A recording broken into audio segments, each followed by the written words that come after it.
Good morning and welcome to Saas for the second UIAA Ice Climbing World Cup of the year. We're back in the legendary car park and I'm joined by Ryan McCauley in the commentary box, Team USA.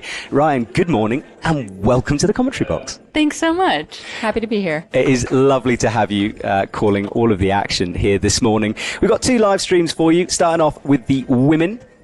And 16 athletes have made it through this far, and we're looking for just 8 to get through into tonight's final. After this, we'll have a little bit of a pause so you can recoup, get yourself another coffee before we move on to the men. And this is the current top 16. This isn't. This is the World Cup standings as they are at the moment. So the World Cup runs throughout various continents, and we're looking for our overall winner, of course.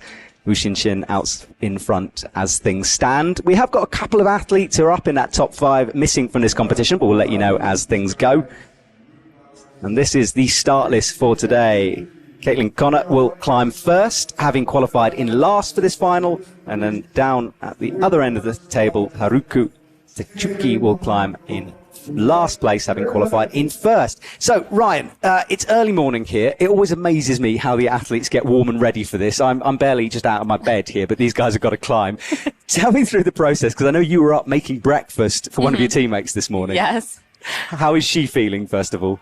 Good. Yeah. But I think there's a lot that goes into it, and obviously some nerves too. And you have to be in isolation by a certain time, and then you can't have your phone, you can't see the routes or anything like that. So oftentimes athletes will get up early. They may go for like a run. They want to go to the warm-up area and start hanging on tools, finding ways to really get themselves warmed up and then ready for route preview, ready to go. So it's an early start for the athletes out there. Well, our first athlete is ready, Caitlin Connor. And talking about ISO, Francisca, who was climbing third to last, has been disqualified. We'll talk about this a little later on.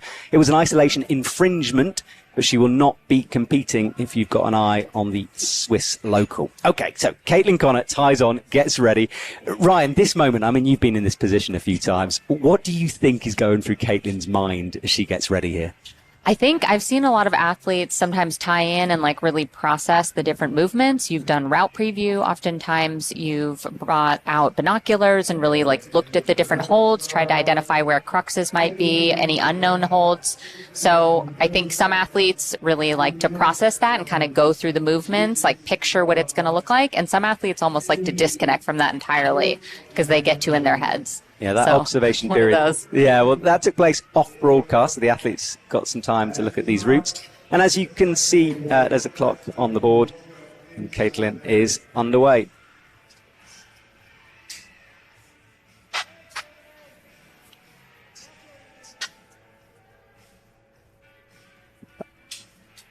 Right, a fairly easy start to proceedings, that ice. And a lot of people are going to say, hang on a sec, we're expecting ice climbing, but that's the only ice in it. And just explain that a bit, because it's all about consistency, right? Because that ice can chip away and change things for the athletes. Yeah, definitely. And I think we saw that in speed climbing yesterday, too, just with the different conditions. I noticed that the lights shining on the speed climbing area seemed to kind of warm it up. You could see fluctuations between the men and the women going. So, yeah, I think speaking to some teammates yesterday, I know people were a little nervous to even think about the ice at the beginning, oh, I don't want to fall there of all places. Yeah, that would be a horrible feeling. And you can go back and watch that speed climbing competition. That was last night. All free to watch on the UIAA YouTube channel. Now, Caitlin was easily through that first slabby section, and things immediately ramp up here, getting a little bit more overhanging. Mm-hmm. And she has to commit to small holds right off the deck here. Makes the match on the axe, goes to the higher grip. There's a variety of grips available on those axes. And now into what looks like to me to be a floating Stein puller, or do you think the cheeks are pressing there? It looks like she's able to Stein it. Might have to float it to get up to the next move, but one thing I was talking about with athletes yesterday is there was a Stein move at the beginning of one of the qualifier routes, and depending on your pick and your tool, some people could Stein it and some people actually had to float it. So it can even vary based on your tools. Yeah, the Stein pull is more restful and easier to get than that floating one, but Caitlin managed to do well here. Makes a few clips. 6.5 minutes on the clock for the women. Slightly less time for the men. They got 6 minutes, but that's coming up later on. And obviously, Caitlin is in first position at the moment, and you can see that on the graphic on the left of your screen. That will fill up as our athletes come through this semi-final, so we can let you guys know who's making it into that top 8. Caitlin on rock holds here. And tell me a bit about those rock holds that her axe is on now, because to me, the idea is of having a metal, there we go, great shot of it. Having a metal axe on rock just seems very scary. Yeah, and it's interesting because a lot of the rocks here are actually really hard granite. And so it can actually, we've seen it wear down some of the picks. And so you actually might shave your pick slightly differently for some of these rock holds than you would if you went to South Korea, where you have more resin holds. This is a move coming up that I can't wait to see, because that giant silver thing underneath the blue box. Mm-hmm. Yeah, there we go. Look, nice. It's a hand, and the box is moving. Wow. Well, she's committed to that. It's not too hard, this, but it is a bit unusual. So it might throw a few athletes off, perhaps. And Caitlin looks like she's struggling here a little bit. Needs to drop onto that left axe, commit to it, and she moves away from that giant. I don't know, what do we call that, Ryan, that silver hold? I've got no idea. I don't know if I know the name of that. That's a route or a hold I haven't seen before. It looks like something out of a sort of school science experiment when you electrify it. You know? It does, yeah. Maybe that's just me. All right, into the ice once more. A fairly simple move. You can see Caitlin is not picking into that axe. She's just hooking. Now kicking over on the left into that wood. And it's not bad, this, but in terms of time, we're down to 2 minutes 45 on the clock. And she's going to have to move here a little bit. She's not very far through this. Yeah, timing is always an interesting part of the competition. You want to be able to shake out and not pump out, but then you also want to really try and move quickly. I was speaking with a few athletes yesterday just about how sometimes one of the biggest differences we can see between athletes that make the podium and other athletes is just like trusting the hold and going for it. Like, your tool's on it, go. Yeah, it's easier said than done, isn't it? And For this sure. part here is technical that's coming up. The angle changes a bit, but things get tricky. Small holds. And even just the way Caitlin was holding tension between that Gaston there, that can be make or break if you aren't careful about it. Oh, she's committing to that high reversed grip. Almost a side pull with the right axe. Now drops left, loses her feet briefly, but kicks into the box, which is moving around, remember. I generally think route setters are quite mean human beings, but when you put a foothold on a moving object, it just seems ridiculous. But it's just me being sympathetic, maybe. It definitely adds complexity to it. Like in South Korea, we saw a lot more barrels, ice barrels in particular, that really can spin around. And that just adds a lot of thought to the clipping and the way you want to hold them. I love that shot we just saw. Really shows how small these holds are the athletes have to commit to. And all her weight is pulling off that left pick now in a full side pull. It's coming up to a minute left on the clock. And the encouragement will start from her teammates down below. Team GB is... Oh, it's a big fall and finally a slip. I thought for a moment she was going to save it, but it wasn't to be. So Caitlin back to the ground. 20 is her score. And we'll talk about the scoring system in a minute. There's lots of time for you guys to get your head around. And Caitlin will be our provisional leader at the moment. Now, it should worth mentioning that we have a live chat going on YouTube. And if you guys don't join in, I feel very lonely here in the commentary box. There's questions coming in. Please do ask them. We've got a Petra Klinger question from Pat, who's saying, has Petra retired? I'm not sure if Petra's retired from ice climbing, but she's not doing it this year. She's committing to the OQS series. And in fact, she was on the live stream briefly yesterday. So if you're a Petra Klinger fan, keep watching YouTube, because she might pop up and you can ask her questions. But Ryan, someone like Petra, a big sort of celebrity within the climbing world. It's a shame not to see her compete, but it does allow other people to come through. Yeah, and I think we still see a lot of other people that have been in the realm for a while, like really shining. I know like Marianne Vandersteen has been working really hard to make the podium and was able to do that in South Korea. So it'll be really interesting to see how she performs there. Shot of our, one of our, I don't know if he's a judge, a volunteer, a belay or what, but he's having a good time in the disco lights here. It's pretty early to be partying. It's 8:50 in the morning here, Central European time, but I'm impressed he's starting the party early. I mean, that party space is only open 2 days of the year, right? Is it really? Got to make the most of it. Oh, wow. See, I have never been to the Saas party. And look, Ryan, your Instagram is up there on screen, and I hope people will take that opportunity, A, to follow you, because they should do. But if you've got any questions for Ryan, I'm sure she wouldn't mind asking them. So if you want to work out how to get into ice climbing or something about the US team, then please send her a message. All All right, Emir McSwiggan is out. Now, this lady's fascinating, so experienced, and very early fall in the qualification round yesterday. Yeah, I spoke with her. I know she was really disappointed by that, and I think in the past has had some challenges with Saas and was kind of jokingly saying like, it's like, been a tough place for me. And I think she then gets a little in her head at times because Saas has been a challenging one. Yeah, I asked her if it was like a self-fulfilling prophecy, like, if it gets in your head that you were saying. I think that can definitely make an impact. And she was one of the athletes I was speaking to about how her tools didn't really stein in the spot that a lot of other picks did. And so she was like, I didn't get my feet up high enough. And so it popped out. But then she got right back on and was able to make really quick progress in about 2 minutes. So that was impressive to see. Yeah, we will be talking about the tools the athletes use, mainly because I am absolutely fascinated by it. I think I'm just a big kid who likes ice axes, but we'll discuss this more often. Fun. They are fun, and they're all different as well. And Emir's, I was having a look at her picks yesterday. She uses very short picks on her axes. Yeah. Mm-hmm. And they're sort of what I can only describe as what's that dinosaur with a spiky back? Is it like where the cheeks are? Yes, exactly. It's like she's kind of created her own cheeks on the ice axe. It looks like a stegosaurus. That's what I'm thinking about. Yeah, those are the Korean tools. So they're built like that. I think it's really cool. I want a stegosaurus ice axe. They are pretty cool. Yeah. But you'll notice they have 3 positions too, which is an advantage from some of the other tools. I've used them along with extremes, and it gets you a lot more reach. And it also, because of the sharp angle, you can hold in 3rd position and it won't change the angle of your pick as drastically as if you got up higher on like an extreme or something that is angled differently. Just for me, 3rd position, what do you mean by that? Is that the grip? Yes. Yeah, so you'll see there's kind of 3 spots down by your hands. Her left hand is in 3rd position now, and now her right hand is in 1st position. And then there's that those kind of little nubs that stick out. In between is 2nd position, so you can move your hand up the tool to get different lengths, and that helps the angle of your pick as it goes into the hold, which especially on technical holds can make a really big difference. Awesome. Thank you for that explanation. All right, Emir is underway, and I think looking a little bit nervous down low here.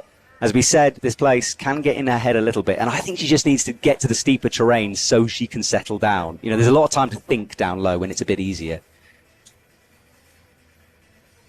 The Irish athlete is an absolute legend. She lived in Korea for 10 years, spent a lot of time training, has recently moved back to Ireland, but really misses her time in Korea. And now this is the first of the weird moves, and you can see she's just figuring this out here.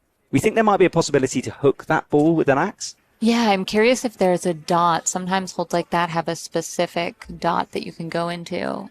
It's a little hard to see. It's hard to see there, but she's certainly into something under there. And then, I think there's a secondary hold.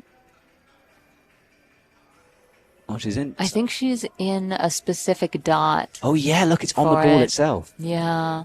Oh, my goodness, that is. So she hasn't gone for the hand at all on that. And for me, this is risky down low for Emir. Definitely requires being more careful with your pick, but she's done it looks like. Yeah, good work from Emir. We were expecting a lot of the athletes to grab that. She chose a different tactic, but it's clearly worked, and she'll look forward to getting the next hook in the ice, have a little shake.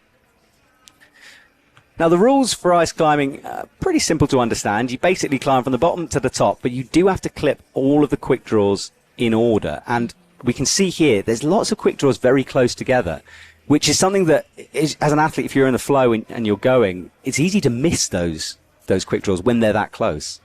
It's really interesting, too. This year, they changed the rules. And so it used to be that the quick draws were taken into account for the points. And now it's more the hold you get to. And so I think we're going to see over the next year or so, like athletes starting to clip higher right now. Or last year, before they switched it, there was an incentive to kind of clip above you because you wanted to get that clip for the points. So I'm excited about the shift. But yeah, you still do have to make all of the clips even when they don't count for points. And there are quite a lot of them. Absolutely. Well, we saw that shot in shot there, just how technical this section is, crossing the axes. And Emir being very careful with her picks here. A lot of these holds, and our camera team are doing a great job of showing them. But, a lot of them you have to be very precise. And as we can see on the bottom left, 36 points available for the women's route. So Caitlin's score of 20.2, just over 2/3 high on that. And now into the real technical terrain here. Look how small that hold is, just the edge of the pick on it. And you've really got to commit to that. Yeah. And you can see Emer just went right into it and then kept going. Like there wasn't a lot of delay there. And that kind of confidence is what is really important to save time. Yeah, that experience she has really being shown here. She understands the holds. She's used a lot of these. And I want to see her break the Saas sort of bad vibes she's got from this place. I'd love to see her do well here. All right, upgrades the feet, move out to the right. And for the first time, as she passes Caitlin's high point, we're going to get to see a new section of the wall, this traverse to the right. But again, do bear in mind the clock. And first, Fig 4. And we'll talk about Fig 4s for those of you who don't know, but I know a lot of you watching are seasoned ice climbers, so I won't go through the minutiae of this. But for those who don't know, basically a way of sort of reaching a bit higher and sort of sometimes having a bit of a shake there as well. Yeah, it also can be really helpful. I imagine one of the reasons that Emer could be using it here is if a hold is more technical or you really want to keep your pick in a precise movement as you move up, the Figure 4 locks it down so that as you move up, you don't unintentionally kind of pull your pick and then move the angle and slip off. Okay, well, that's what she's got to do. Now, is that sort of a Stein pull Fig 4? That's cool to see. Yeah. Floating Stein. Haven't seen that in a while. Well, Amira's doing well, but she's got less than 40 seconds now, and you can see the pace starting to pick up for her. She'll either have seen a clock or someone will have shouted that up to her, but she knows she's got a motor. Another full Stein pull. Oh, no. But it went. It's hard to know what happened there because looked like she was locked in on the Stein. It might have been a little more of a floater, or it could have been similar to the other day since her picks are shorter. I'm not quite sure. Yeah, that's a really good point. She did struggle with the picks on a couple of holds.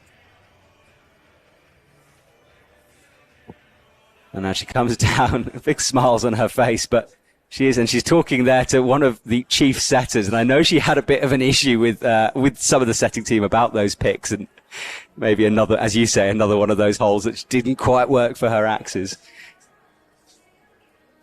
But I think Amir has that smile. She knows. We'll see a replay of that. That was a slip down low where she just saved herself on the left foot. Had two good pick placements. It was all right. And let's have a look at this. So she's in the Stein. It just fires off. It's interesting because to me she looked pretty solid on it. Maybe a little wiggle with the weight on it, but interesting. All right, chat. Do say hello to me. I know it's 9 o'clock on a Saturday, but if you are watching me, let me know where you're watching around the world. Is it actually midnight where you are? Are you having cocktails instead of coffee? Do let me know. Say hello and tell me who you're supporting here this morning. That's my Instagram, MacGroom1. If you want to send me a message, say hello. Just, send me some love. That's down there, so you can say hello. And Amir with a big smile on her face as she puts that jacket on. Has another look up. And Ryan, what for you when you come off a route like this? Your thought process for you when you're kind of looking back up at the route? Are you disappointed? Are you trying to analyze it? What's going on?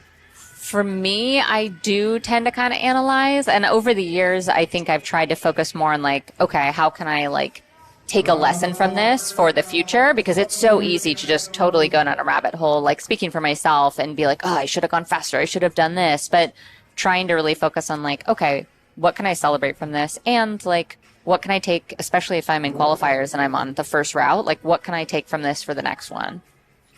So that analysis will be going on in her head. Right now, Erica is about to go, and she's a fascinating lady.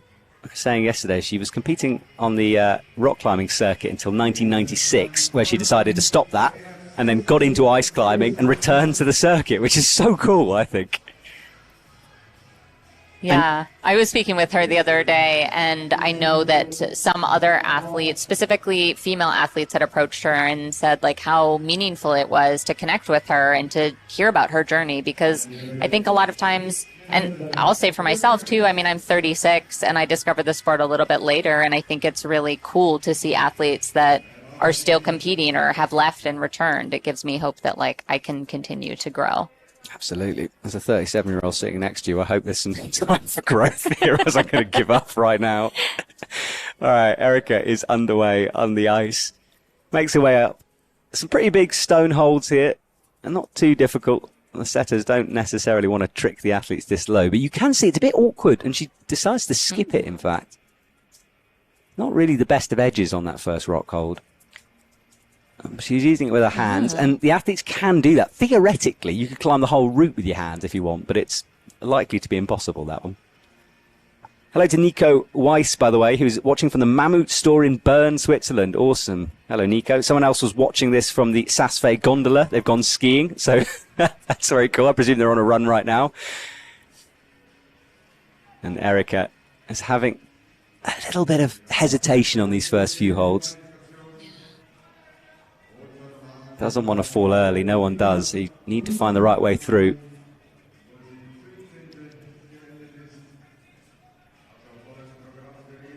Full commitment, leaning backwards. I think the cheeks of the axe are just pressing into the wall a little bit. Not enough to stein on it, but just to take a bit of weight off your arms.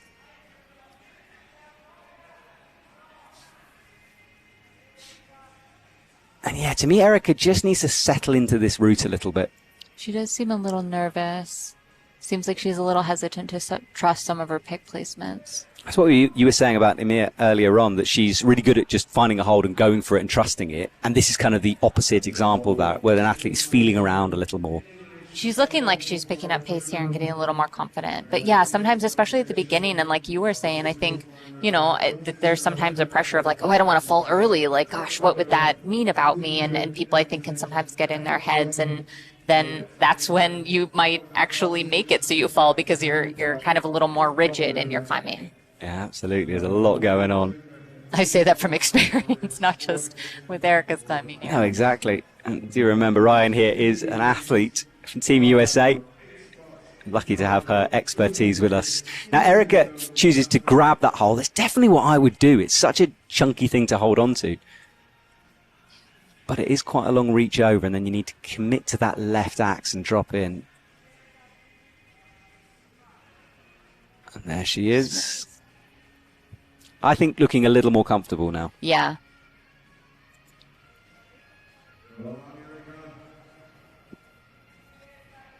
Right, up into the ice. A nice big hook for that left. She'll make the match, make the swap, kick those feet in. But there's a hard move coming up, a technical section. We saw the shot earlier on these holds. Out with that left, locks it in, and now you got to do this technical move. You bring the other axe over into another side pull-like maneuver. There it is. So let's see this. It's such a cool shot, this, and such a techie move. Crosses in. And this is where sharp picks are very important. But she's trying to make this clip before she does this move, which is smart. Doesn't want to do it afterwards. Right, let's see that. So there's axes locked off. Now turns the second one into a side pull. Rotates the hands into a reverse grip. And I tell you what, that was well done. Yeah, it looks like there are a couple specific divots that you have to like really make sure you're in on those.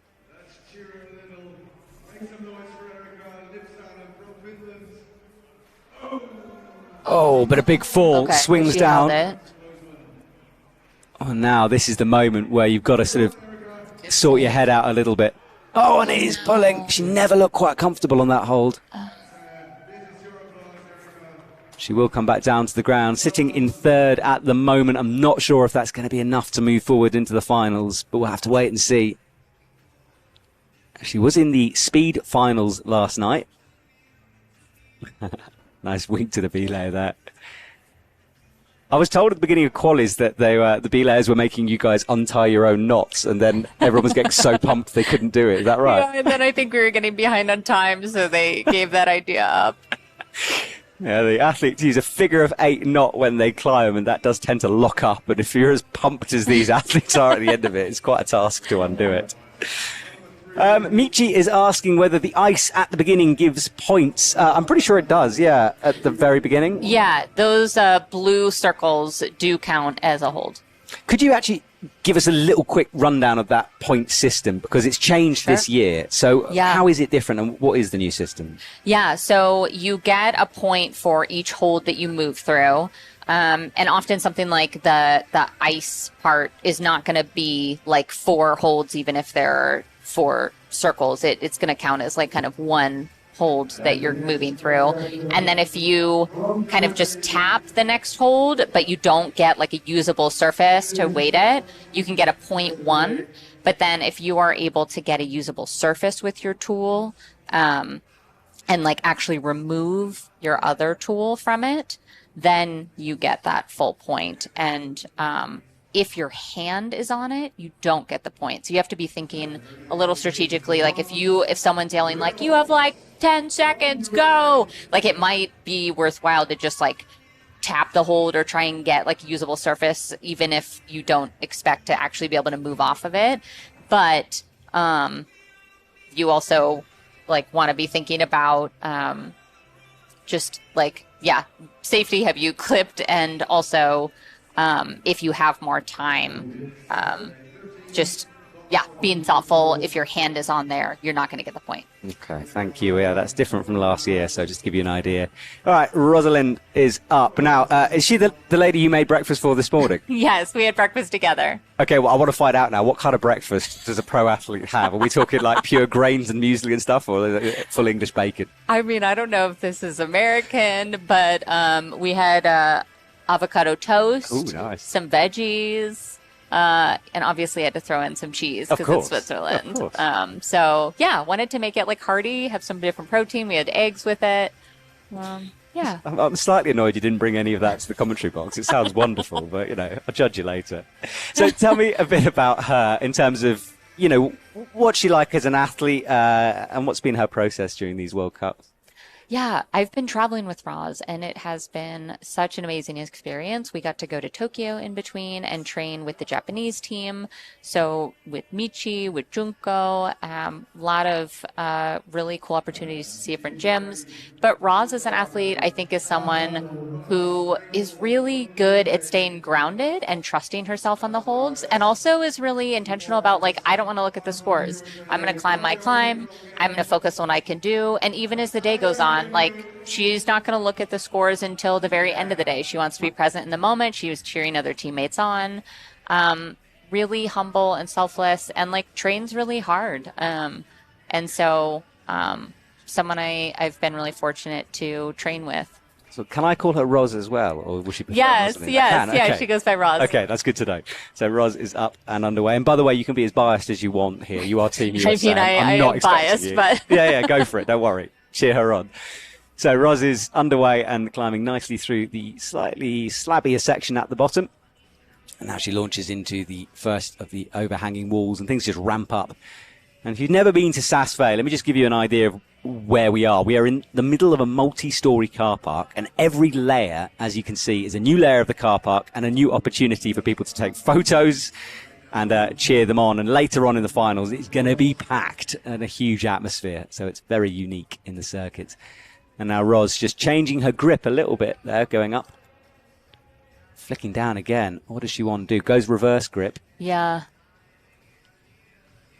So a lot of times you want to kind of think a couple moves ahead and think about, okay, am I, like, what is kind of anatomically most natural for my body position? So as I move through this hold, am I going to be like twisting my elbow at some weird angle because I'm in regular or reverse grip? Like, which one is going to be most natural so that I'm not fighting my body to like keep my pick in the same position that it is on the hold? Okay. So that was probably a little bit of her process of like, what is actually going to serve me as I move to the next hold beyond that. A bit of a chess game going on there, and she doesn't go for the handhold, but looks so smooth climbing through that section. Pacing is something that Roz, I think, is very skilled at, because she goes for some of these holds and trusts them. Team USA, where are you on the chat? Yesterday you were going crazy. I have no idea what time in the morning it is. I think back it's in the 1 in the States. morning in the US or something to that effect. Still no excuse. Come on, USA. Cheer on Roz here as she's into the big hook on the ice. That hook will adapt and change as the athletes go through. We've got 16 who are going to be using it. It might get bigger, it might start to blow out. We'll have to wait and see. But this is the first real tricky sequence, and wow, she's committing to the feet here. It just goes without feet. Little wiggle with that left axe. Needs to weight it properly. And gets what is a really awkward clip around over your hand. And then goes again reverse grip. She's read that well in advance, like you said. But this is the hole that we know can be fiddly, and you can see her searching around for the right part of it. Where is the right part? I can't even see where it is. Somewhere in there. Yeah, There's shaking out a bit. Yeah. She has a little look.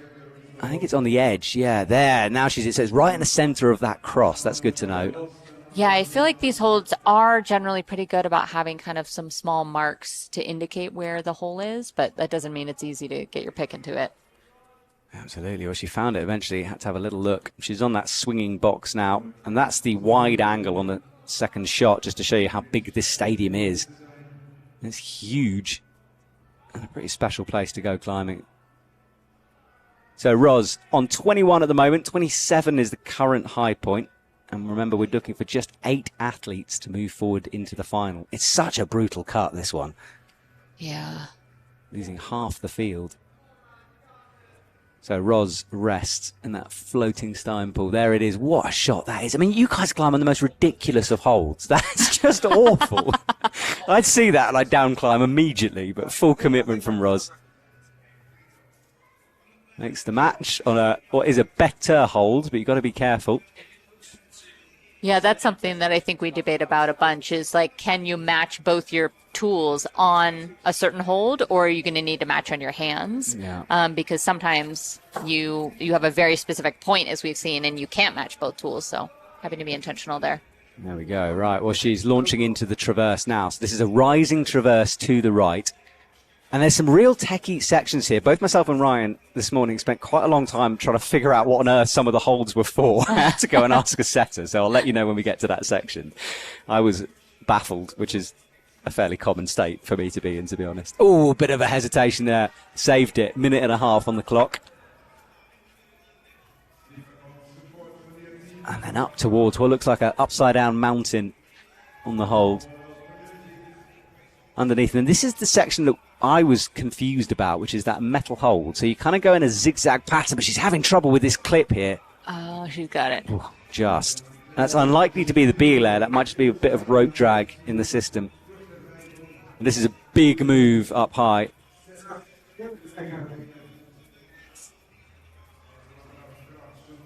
Makes the move, locks it off, and now this is the section where she has to kind of go up, drop down, go back up, and then drop down again. And there's a zigzag that happens. And she's in the final minute, so I imagine a lot of athletes ask for time calls. Oh, no. She goes. It was hard to see exactly what fired off there. And it's just below the current high point, so 26 for Roz. I'll have to wait and see, but this is an interesting route. It starts off, it's just very techy, and it's hard to climb quickly when it's that technical, I would imagine. I mean, and at the same time, you want to climb through it quickly, because otherwise you're going to get pumped out early on. So I think Roz looks like she did a pretty good job. I mean, she got there and had 50 seconds left, I think. So I agree that it can be fast to go through quickly, and I think that's what you want to do, Ken. A big smile on her face. She waves to us back at home. Jan Havel, who is my constant YouTube companion, says it's 3 a.m. in the East Coast, 12 a.m. on the West Coast. So there you go. So we can excuse the lack of American support, perhaps. I mean, I excuse but don't forgive, you know. Harsh. I'm harsh. This is what I do. It's very early in the morning. I've only had 3 coffees, so, you know, this is what happens. Well, Roz gives a wave. The Belair, one of our volunteers, helps undo that locked up knot before we have our rotation through to the next athlete, who will be Junko, who is an athlete you were saying you climb with in Japan quite a lot.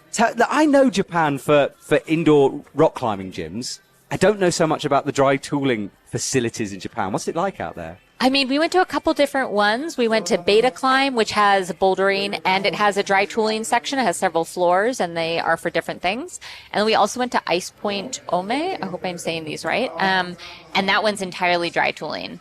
And in both situations, like, such fun route setting and such, like, kind, open individuals that were running the gyms that were like willing to give us rides there, that were willing to like run different groups. We got to like Junko ran a different group at one of the gyms at Beta Climb.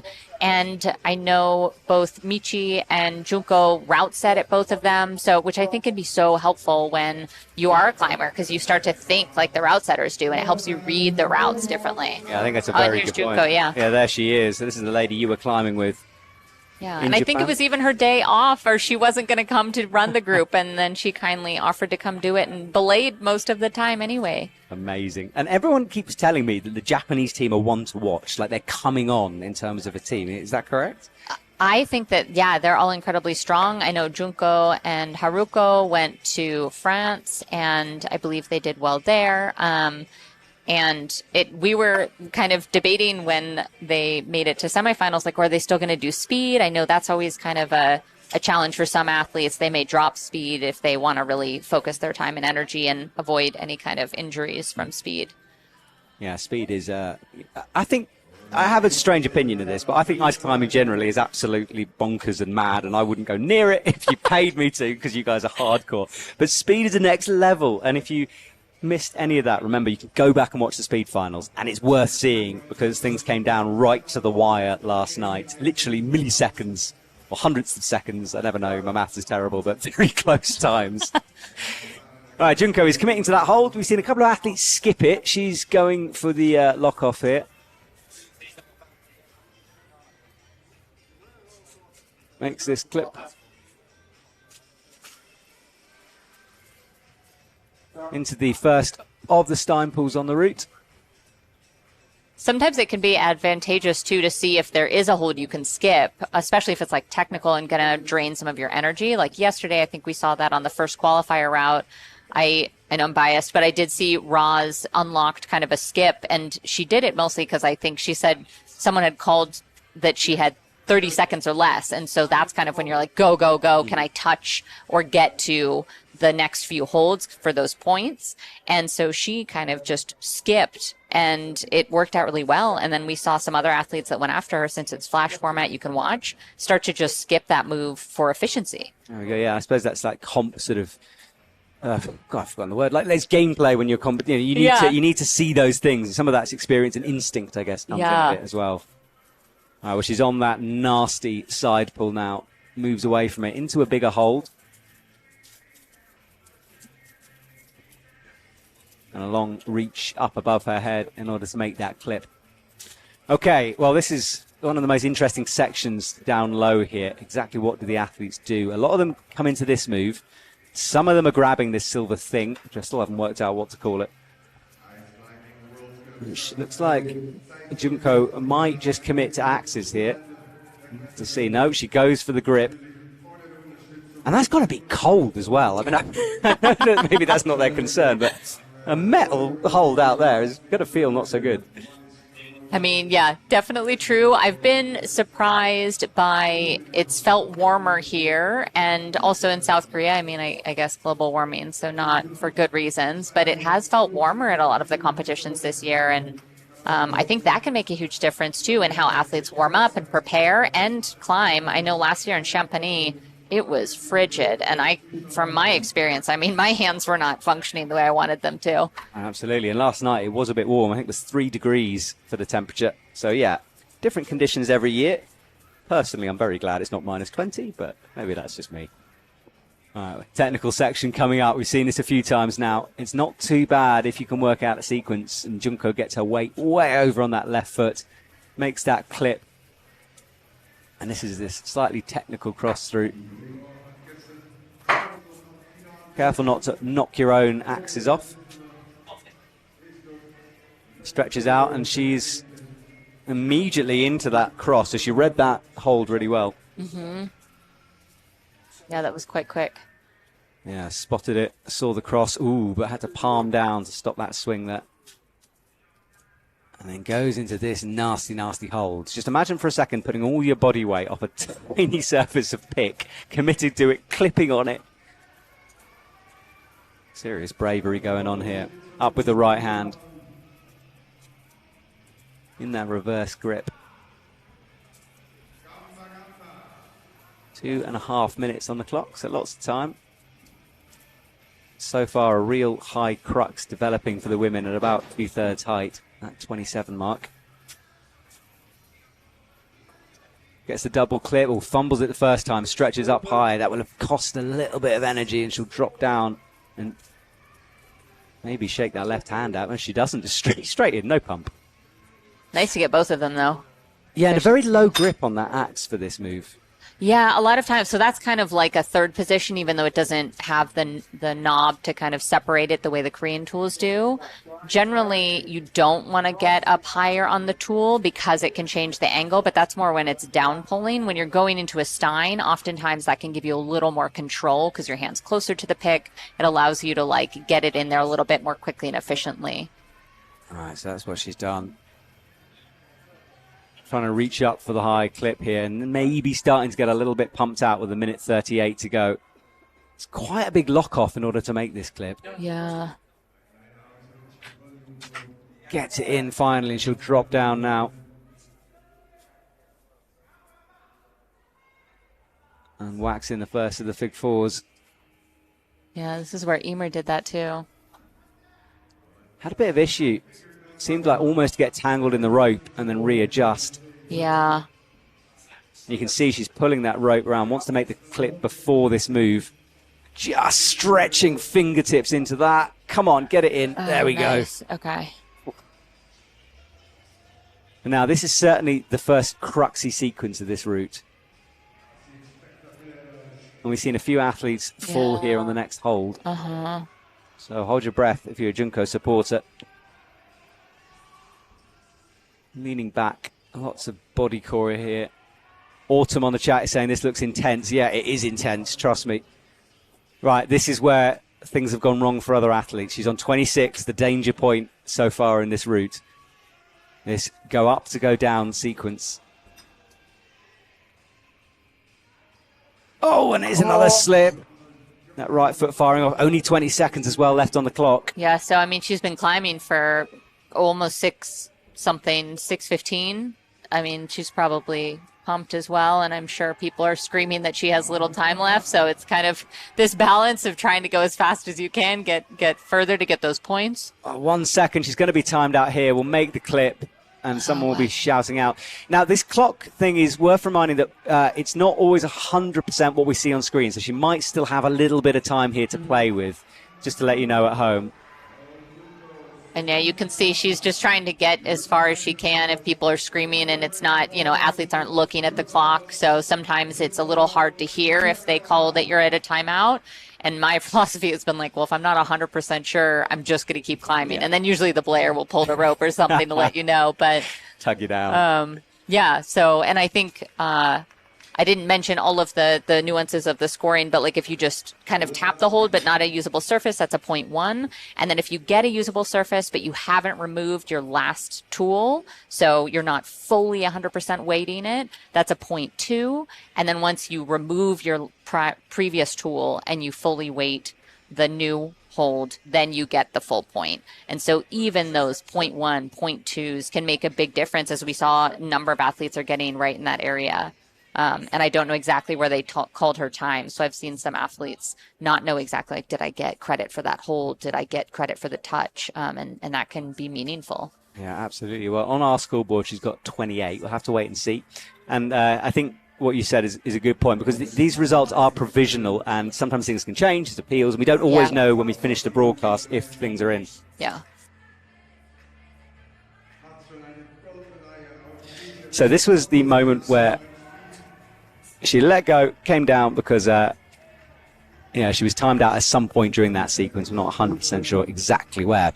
Well, that is the top of our wall. And if you've seen previous competitions, you will have watched certain athletes backflipping, jumping off that thing. Oh, gosh.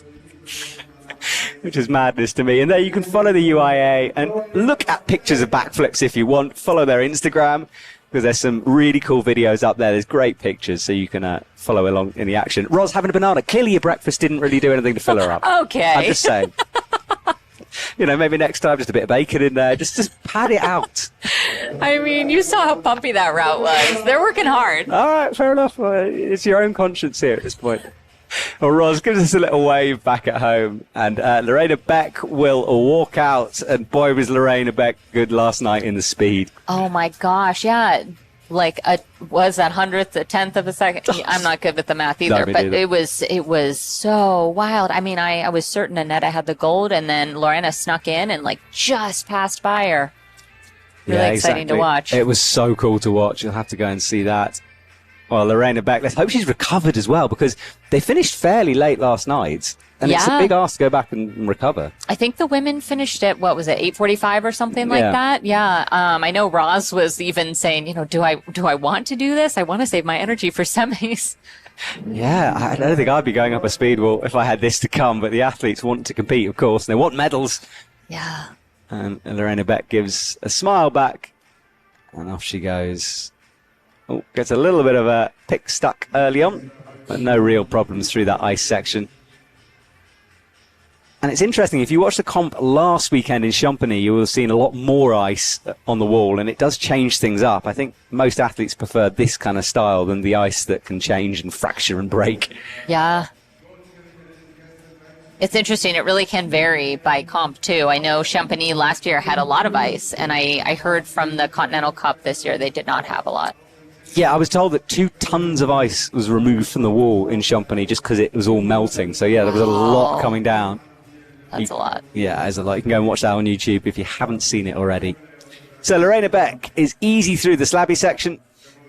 And now she'll settle down as things get steeper. You can see the quick draws hanging away from the wall. That shows you how overhanging this thing is. Nice precise hit with the right axe, kicking the feet around. We'll make this easy clip. So Junko with 28 is in the top spot at the moment. We're looking for 8 athletes to move through, and we're on athlete number 6. It's a big hold, this next one. It could match with the axes, and she's gonna tries to wrap the fingers around that. On a fig 4 move, we haven't seen many do that, or anyone do that on this section. Yeah, if you're ever uncertain how good the hold is, or you want to go up pretty high and keep your pick steady, that can be a good, if you're efficient about it and not going to waste a lot of energy, which she was. Yeah, there it is. Oh, great shot there just to see. You can see. Yeah, it's not bad, that. And you can see the athletes having to wiggle it out sometimes. This next hold looks appalling to me. Tiny little metal thing, disgusting. She's moving through it quickly. If it has a good dot, then I think that could be a really solid hold. But it doesn't look it. It doesn't look it at all. Yeah, it's a different thing, this. All right, into that hole that is starting to get a little bit blown out here, but it should be okay. That's been pre-drilled by the route setters and sprayed blue to indicate that that's a scoring zone. Oh, but a fire off. She managed to hold it on that right. Now, she'll have to reset things, and then it must be difficult to commit to the hold again once you've already popped off it. I mean, she looks a little more tentative, yeah. Yeah. Might do an extra wiggle or something with your pick to see if it's where you want it to be. Yeah, and a slightly different clipping position. Most clipped off that first axe, but I wouldn't if you've just slipped off it. It's not something you want to then lean on and clip. The first time we've seen that little sequence cause some real problems, but Lorena Beck manages to hold on. Now kicks into the blue box.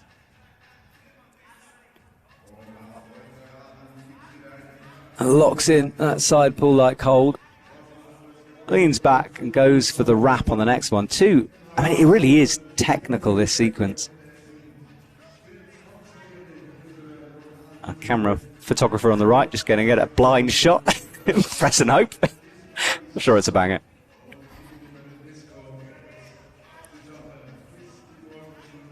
Alright, well, she's into past the technical section.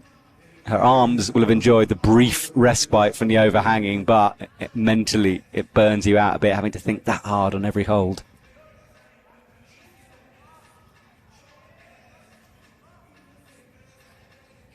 I think this is the hold that Junko took underneath, so it looks like it's one of those holds that has 2 holes. You can take it on top or underneath.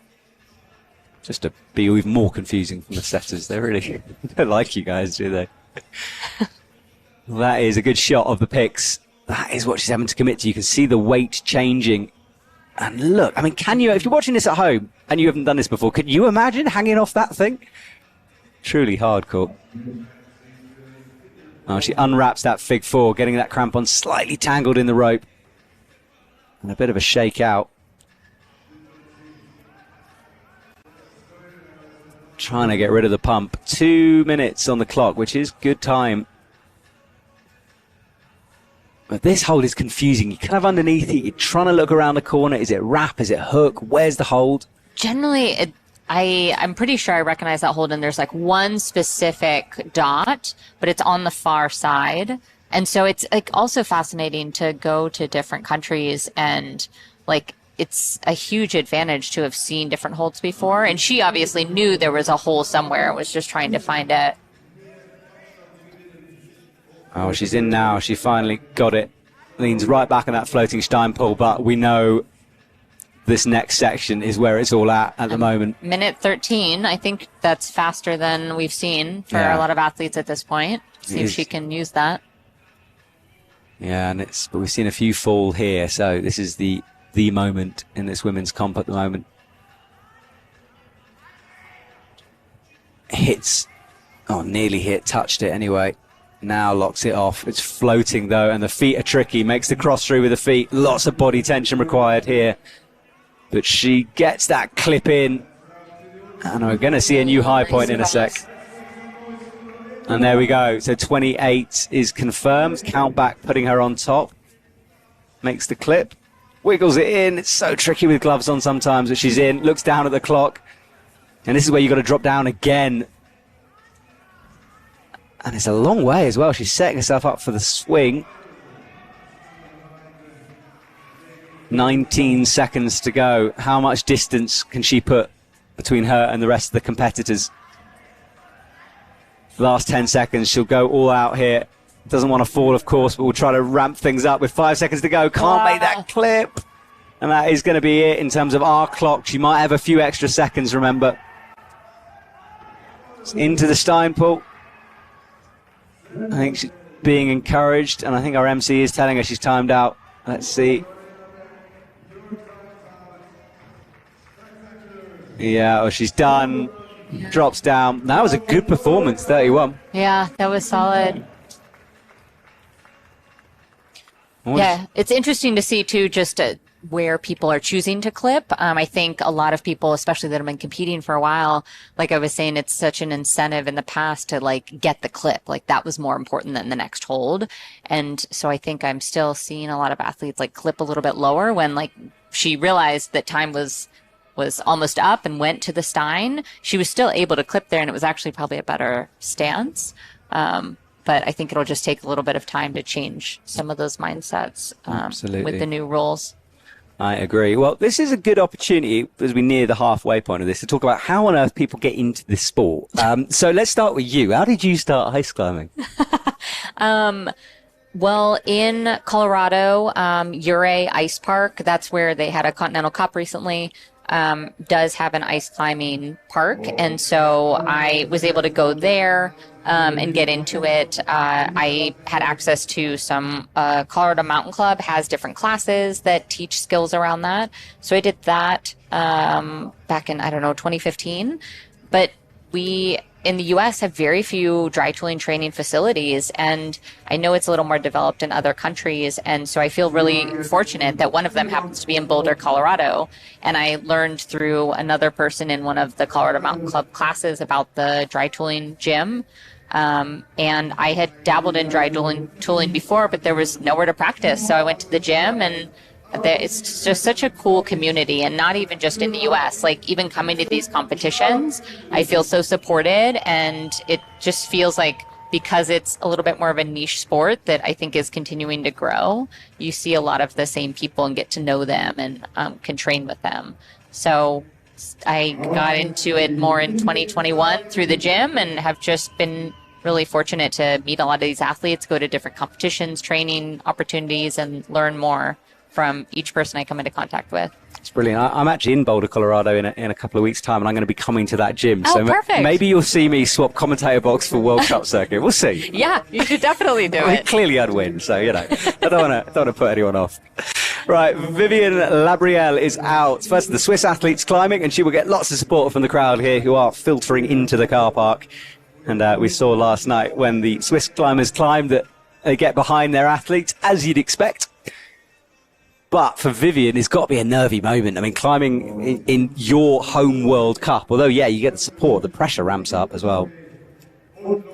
Yeah, I think you both have the advantage of probably being more familiar with the holds.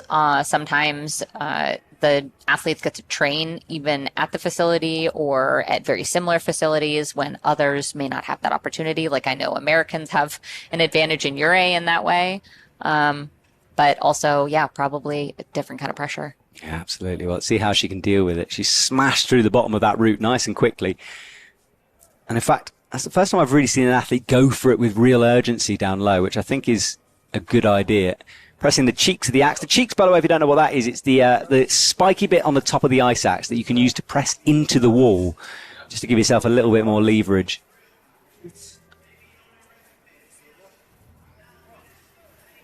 Has what we think is a full Stein pull in there. And yeah, look how much she's leaning back on that. There it is. Great shot to see it. You can see those cheeks, that spike pressing against the volume.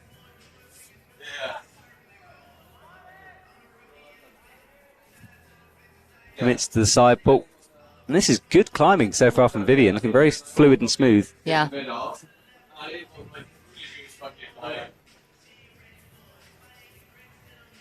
So about a minute and a half gone now. Makes this match on what is a good hold. Straight into the hole, leaning backwards here, and decides to go for the pick method, not the hand method. And there it is, the axis. That is actually a pretty good hold, isn't it? She's buried in deep. Yeah. And she can torque off that as well, slightly twisting it down. And it does look like there are the markings to kind of indicate where the hole is, which is always nice. Yeah, exactly. You don't. And the setters, although I say they're being mean, they don't want to trick the athletes necessarily. They want them to do well as well. Everyone is here for the athletes. Into that hook. This double clip coming up.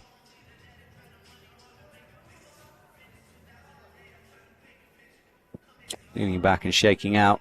Right, chat, the athletes need your support. So send some kind of an emoji. Best emoji gets a shout out. How about that if you're on the chat? So be creative but not inappropriate. As I said that, I've realised the minefield I might have just opened up. But send me some kind of an emoji on the chat. Let us know that you're watching and enjoying this as Vivian Labrielle goes into the techie section. I'm dreading to see what the chat does now. I've got myself into trouble here. Right, rotates through. Leaning back. Up for the good clip. And this is just such a smooth performance from Vivian at the moment.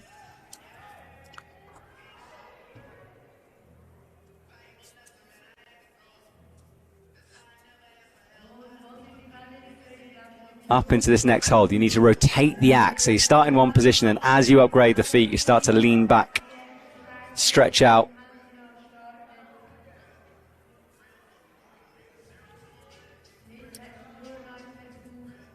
Face right close to that axe. It commits to the hold, almost ignoring it. Deep lock off with that right arm. Thank you, chat. Loving the emojis coming through here. Brilliant. I like the Swiss one.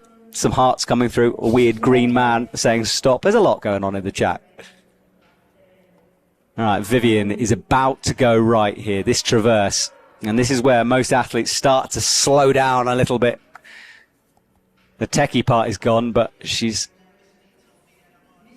trying to get rid of some pump in those arms. That's one we haven't seen. She crossed. It must have all 4 dots on that. Makes it more efficient to move sideways. Yeah, that's good work from her at the moment. Makes this axe match.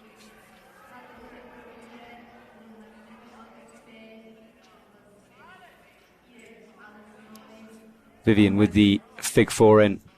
Reaches up. And here we go. This is the bit on this, what I'm going to call, I don't know what I'm going to call this. I want to call it like a mountain hold coming up. It looks like the peaks of a mountain, but upside down. Yeah. Hanging mountains, maybe. All right, there she goes, locking it in on that hanging mountain hold. Looks like a twofer, doesn't it? Like a stalactite hanging. There is stalactite. That's better. Icicle. Yeah. Why didn't I think of that? I'm a fool. I liked the progression. Yes, you got there. I got there eventually. Well, she's on the icicle now, commits to it with that reverse grip, but this is where the crowd need to get behind her, and they do respond. Technical section coming up. Photographer climbs up onto the wall above her, waiting for that shot. As she drops in, mistakes can happen here, though. Went for it twice, didn't quite have the range. There it is. That's what she's going for, and it's a very committing move with bad feet here. Maybe a slight drop knee needed with the right in order to twist in, and yeah, just gets that locked off. And you'll want to rotate this Stein pull now so you can press in underneath it. At the same time, not taking your weight off it. And there's two clips here. One that she's gone a long way. But she set herself up that way, so she wasn't having to be in any kind of like Stein or float to do it. And now she can get both of them at the same time. Yeah, throughout this run, Vivian has climbed very, very well here, reading the sequences well.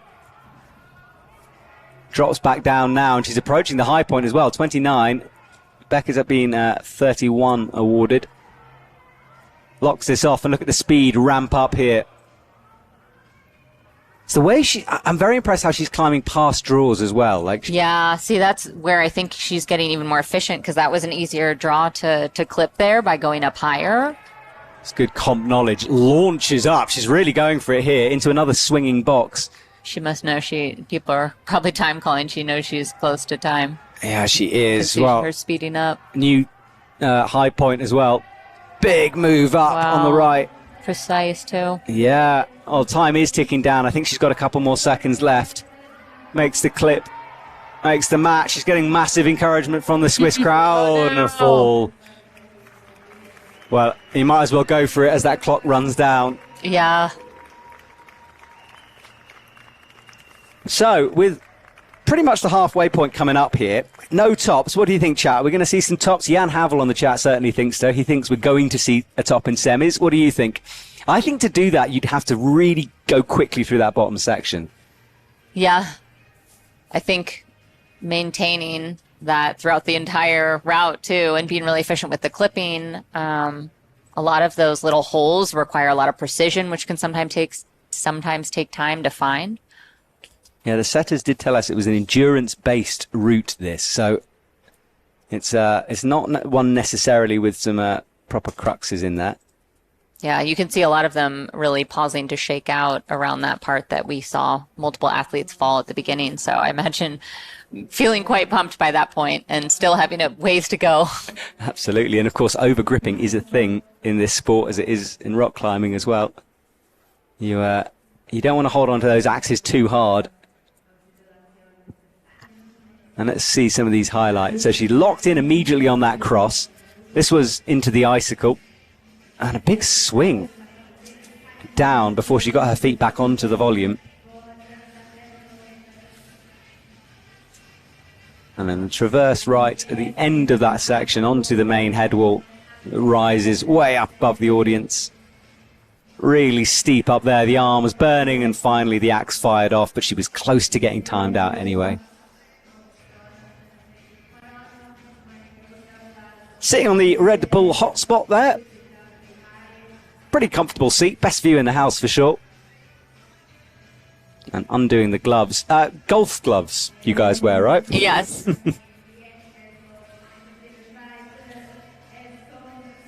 Selina Bossard will be out next for Switzerland. Second Swiss athlete in a row.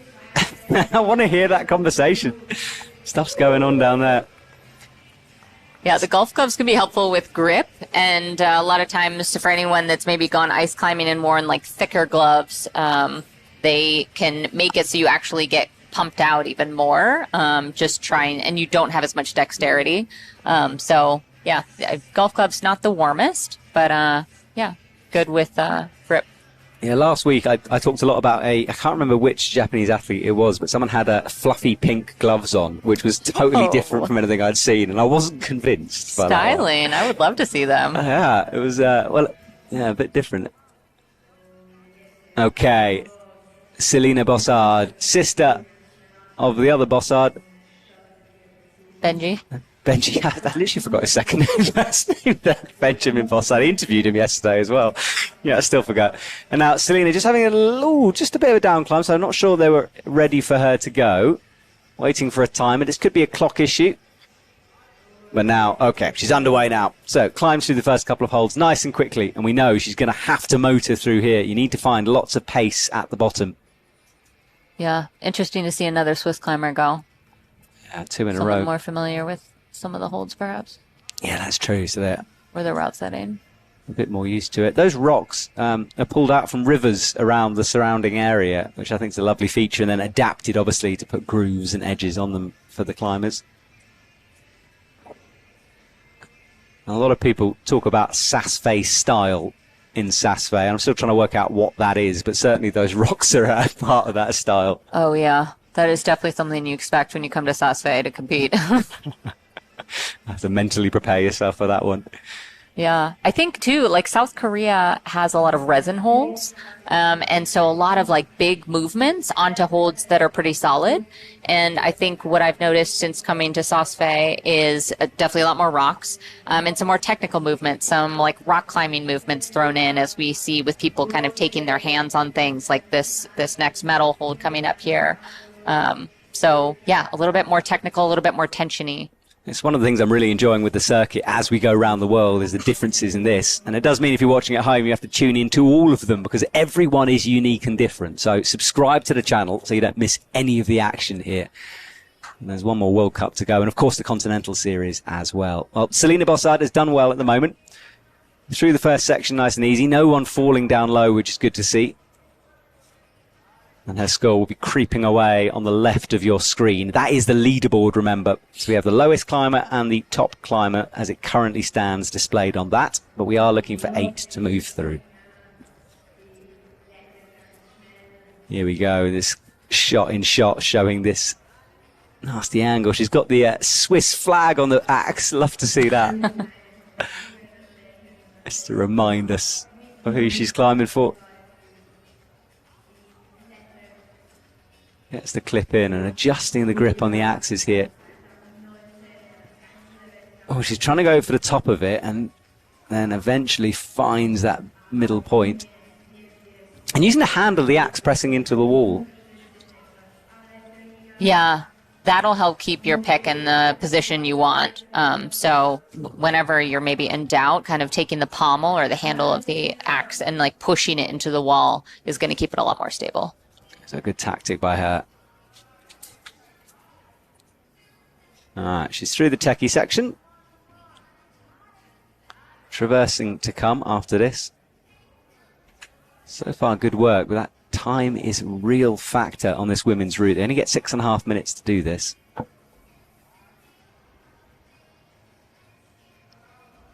Up towards the hold that can be used a variety of different ways. She goes pick over the top.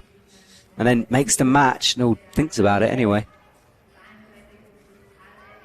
Big stretch out. I think she needs to adjust her feet here a little, just change it up. And there she goes. She just brings that right foot up. And that just gives her the reach and the height for that. It was a bit low on it the first go.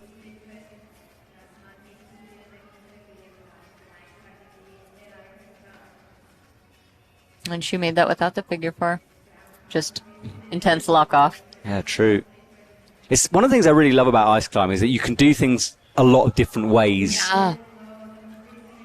Into the icicle, leans back. And it's especially interesting in semifinals and finals to see that because you can't watch anyone else and get beta from them or see how they do it. And so it seems like a pure exercise in route reading and how you want to take things naturally. Yeah, that's a good point to remind people because during the qualification route, the athletes will see a video, they get to watch others, but when you get to this stage, it's on site. Well, they do get to see it, but they don't get to know anything. And this is a tricky move. I'm not 100% on that Stein pull, so hold your breath for a sec here. It locks it in, makes the next hold, and can move away from that. Good work. And 2 minutes on the clock as well. She's got plenty of time. Yeah, she's moving quickly. Just found something through the techie section. Looked flowy through there. Out sideways now. Drops down. And let's hope she's got something in the arms because the steep part of this wall is coming up here. into the first of the side pulls.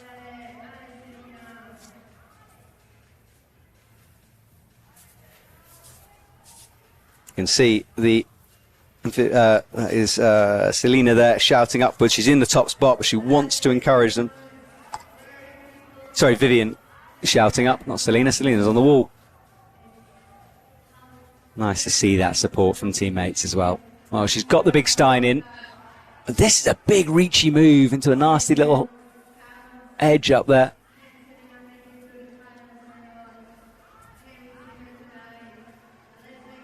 Two hands on the lower grip.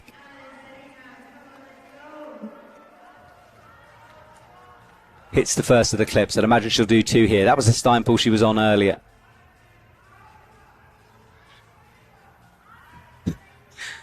I don't know, playing just photographer spotting. I can just see a camera there in the middle of the wall. Oh, and a fall as she reaches up. Goes upside down, hanging for a second, Spider-Man-like above the arena. But that is her run done. 31 as it stands. So that will be enough for second at the moment. That was a big head-first plummet there. That was unlucky, yeah. It's never a good thing when you're staring face down at the arena, but she's got away with it. And that will bump her up into a finals place as things stand as we hit the halfway point here. 8 athletes done, 8 to go. And Selena breathing deep, looking up, thumbs up towards someone in the crowd, one of the coaches or supporters. Hopefully she's done enough here. Yeah, it was tricky. A bunch of clips in that area and having the rope as she was trying to figure 4 and get those sorted so she could keep moving. Yeah. Seemed like that slowed her down a bit there. Yeah, I agree. Well, let's watch some of her highlights here. This was the moves at the end of the traverse section.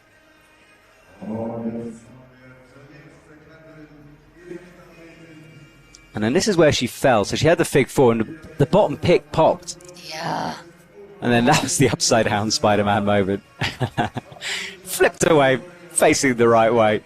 And she will sit next to her teammate here. Both of them will be, as you can see, on phones, looking at scores, I'd imagine. And the athletes can appeal things. And I've got the appeal judge, or certainly the computer for the appeal judge, sitting next to us in the commentary box. So if something happens, we'll be able to let you know. And just a reminder there, make sure you subscribe to the UIAA YouTube channel because you don't want to miss any of the action from this season. And we've got constant content coming at you from all over the world. Not only these World Cups, but the Continental Series as well. And Canada will be our next stop. And I can't wait for Canada. Presumably you're going to be there. Yes, Edmonton. Looking forward to it. I cannot wait. It's going to be in the middle of the city. Lots of hype around that event, and that will be the final World Cup of the year. So lots of action coming up. So press that subscribe button. Hammer the thumbs up, like button as well on the chat if you're watching. And chat has gone very quiet again. So how are things going on the chat world? It's coming up to 10 o'clock. So if you're in Europe, I presume you're on your second cup of coffee by now. Maybe you've had breakfast. Not as good as Ryan's avocado toast, I'm sure, from earlier on, but... let us know where you're at in the world. Right, Marianne van der Steen is out. And she's had one of those seasons where everything's gone a bit wrong at various World Cups. She's lost tools, her van broke down, everything.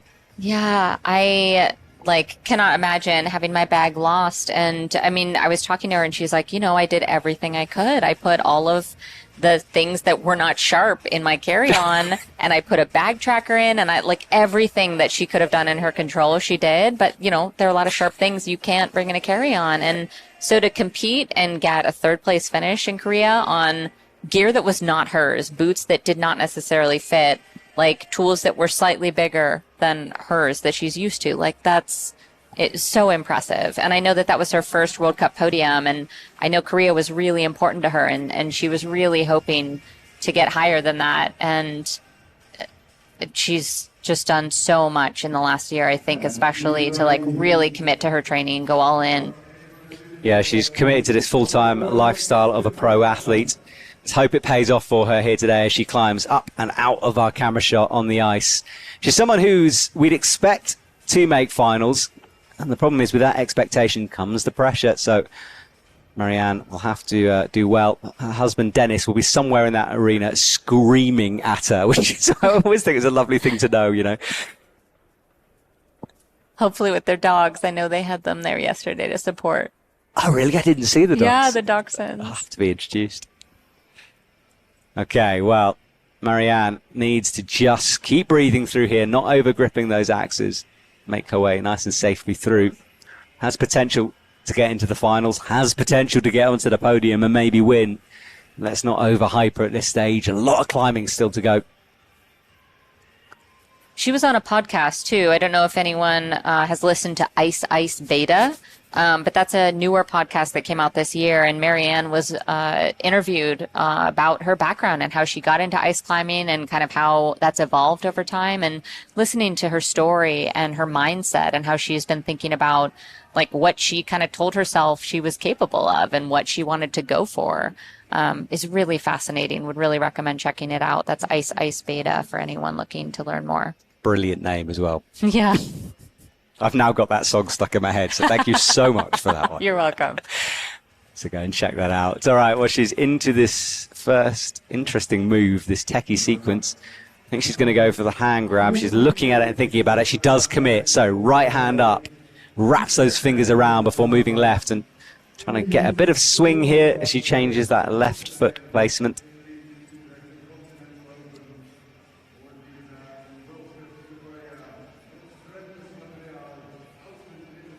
Oh, and misses a hold. She does this quite a lot. She sees things differently. I mean, that could have been an intentional skip. Yeah. It's going to save her time to not have to go to the other one. Yeah, she's very good at seeing those moves. In Korea, she tried to completely break the beater on one of the cruxy sequences. So. Oh, yeah, and she did it successfully. Yeah. And it was a hold that it looked quite terrible, and a number of people had gotten ejected from it, and she just skipped it. Yeah. And did it quite gracefully. Yeah, she's got that comp IQ, which is good to see. Yeah. Well, she's going to have to need it here, though. First of the techie sequences. Clips really low, which is interesting for that draw. And this is the thing with this sport, because it doesn't matter how much talent you've got. It's metal on metal occasionally. Before you know it, you can slip and go, and there's not much you can do about it. She's, at the moment, looking good. Through. And she's going for the top of that. Needs to slide that axe down into the cross. And I think she'll have a cheeky little look here, which she does, leaning over and changing her grip as she does that. Has she spotted it now? She's still going high on it. Can't find it. There's just a dot. There it is. In. What a shot that is as well. I didn't realize it was that small. Tiny little hole. Yeah. What? I remember last year, I don't know which World Cup it was, but I remember some of the athletes even having to shave their picks because we could see what the holds look like at the athlete meeting. And some people are like, oh my goodness, my pick may not fit and that I have to kind of shave it down or maybe switch my picks. That's not super common, but just being aware of that and how picks can make a difference there. Yeah, I think Dennis he fell from a quali rooks. He couldn't fit a pick into a hold yesterday. I saw on his Instagram about that. So yeah, can happen. Well, Marianne has made the double clip after the techie section. This is where she needs to unleash her power. Time is okay. She was a bit slow through that. She gets up to 2.5 minutes. No one topping this route yet. 33 from Vivian is the best. Up she goes, and this is where she's going to start ramping things up, I think. No fig four. Big drop knee, though. Yeah, she's still got 2:16 left. I know a handful of the athletes were at about a minute here, so puts her in a good position. Yeah, she's found a bit of pace through on the beginning of this traverse. Loses the feet for a sec, just looks down to check it. She's on good holds, though. Shouldn't cause her too much problems. But a powerful move to come here over to the right. Drags the rope through in order to get into the next clip. Yeah, I don't think anyone else has clipped early there. No. That's smart. That lock-off power she has there, demonstrating it, but didn't quite have the reach that time. Looks like she's shaking out, too. Yeah, so for the first moment, a bit of a pause from Marianne. Getting ready for a more tensiony movement, I imagine. Yeah, that core will be locked in. Bumps the feet over. This is looking tricky, though. She's floating that Steinpull. Wants to reach over into the jug. And yeah, that is such a hard move. Yeah, delicate. You want to get your feet over. You want to maintain that pick angle. And it's a lot of attention. is a lot of tension. Well, here she goes again. Quick now. She picks the pace up. Currently sitting in fourth. You can hear, or I hope you can hear, Dennis shouting in the background. It's so loud. That's the top of the speed wall. And she moves through there. Cross through, yeah. Drags the rope, and she is speeding things up here. Yeah. Commits to that Stein. Now stands up high on it. Moves up into third position. 31 is her score. Oh, just a series of tiny holes. Loving these shots here this morning. Almost squatting down on that hanging block as well, reaching up high and getting the next in. This is moving her towards the high point. 16 on our clock, though. She'll have a couple more seconds, we think, than that. Now wraps in a fig four. Risky move, this. Up she goes again to a high point. That is the lead for her at the moment, 34. Well, we've got the timeout. She'll have a couple more seconds. That rope dragging up for a sec. Oh, she's missed the draw. Missed a draw. Oh, no. Okay, well, I think she just did that because she's been timed out, to be fair to her. I think she probably went through, but we'll have to wait because that score might be brought down to the bottom of that draw. Yeah. And she is just looking around. She's spotted someone. That's not us, but she's having a smile. Comes down. Well, she's in the top spot as it stands. We'll wait and see, wait for confirmation of that exact score from the judges. It was well timed. I thought she was a bit slow, but really picked up the pace through that traverse. Yeah, you definitely saw her pick up the speed towards the end. I imagine she got some time calls and knew she had to really move. Yeah, well, Marianne is done. Could be enough. It's certainly up there. Has a little chat to the judges. I'd imagine this is about that moment where she went through the clip and what she's going to be awarded. Yeah, so for people listening, if you skip a clip, then you will be called off. And I think she was out of time here. But if you're on a qualifying route or a semi-route and you skip a clip and are continuing to climb, your points will stop where you missed the clip. Yeah, that's good. Even if you go higher. Yeah, well, this was after the techie bit. Took a couple of seconds to get that hold, but this is where she started to ramp up the speed. Lost the left foot, and you saw her on our tight shot from the full run where she looked down at her feet just to make sure. And this was the move I really thought she was going here. It was right on the edge. Found the jug, though. Immediately moved through it. Yeah, a bit of a shake, and this was high up on the wall. She's near to topping out here. And yeah, she had missed that clip, but I think it was, she's, I think that Belair was trying to tell her that she was timed out, perhaps.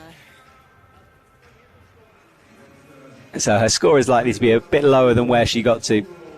We'll wait and see for that one, but she's certainly up in the top three. There is the man who was yelling up at her full volume. And he's looking at scores. The athletes can appeal stuff. They can talk about stuff. You never know. And do just, again, bear that in mind that when we go off air, we can tell you the standings as we know them, but things might alter after all the appeals have come through. Someone's asking, why is Francesca disqualified? Yeah, there was an incident in isolation, so she won't be competing here this morning. So she's been taken off the list, if you're wondering about that. Francisca.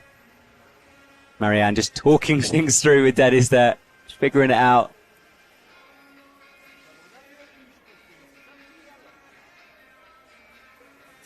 Just keeping quiet in case you guys can hear this.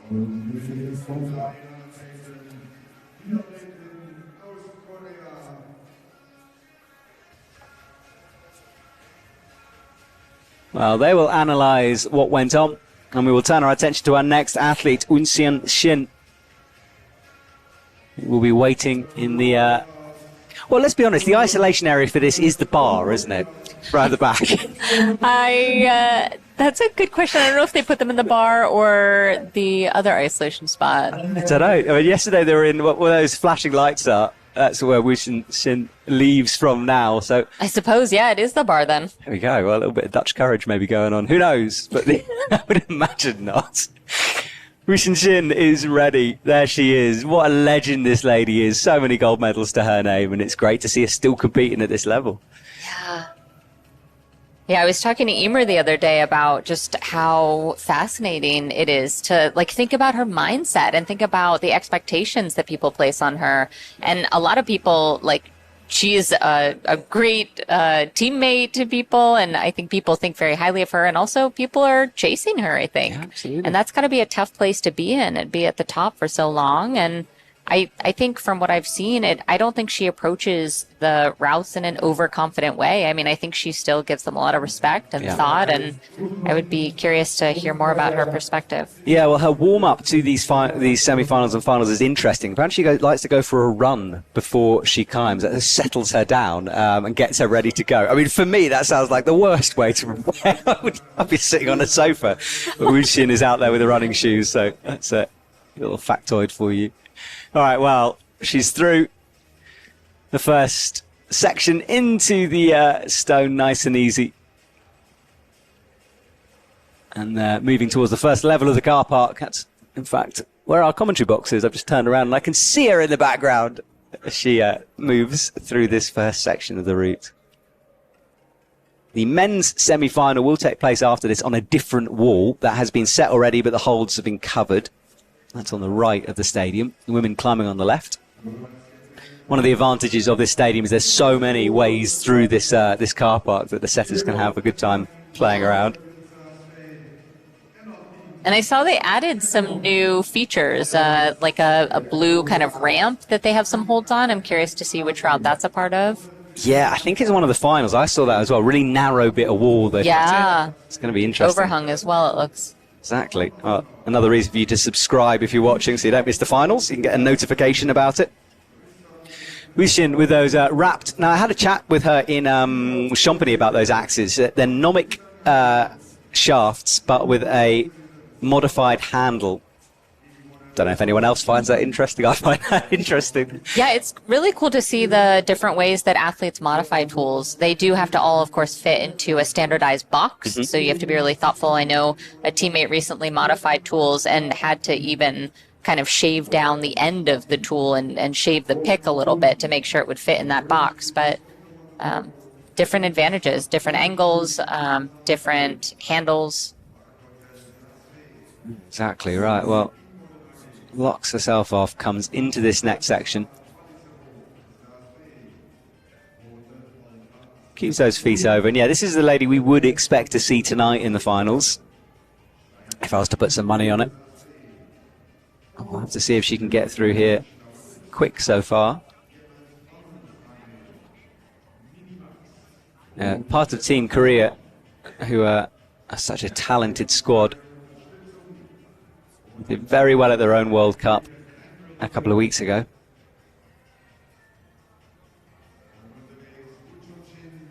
Makes the adjustment on the axes. Over, and she's trying to go high as well and slides it down. It must be a bit blind, I think. There she goes. It does seem like that's probably a little hard to see from below. Yeah. Only a few athletes have hit it first time. Good body position, really centered on that axe, all her weight pulling down on the pick.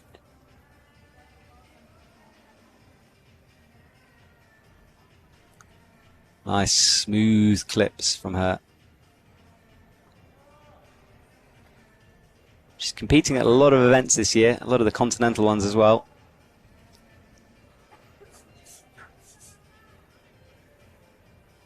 It's a little double clip. And it's a fast time, 3:20 on the clock before the traverse starts. Oh, and that's that techie match. So there's little black lines on the holes. That's to indicate the holes on them. Yes. Okay.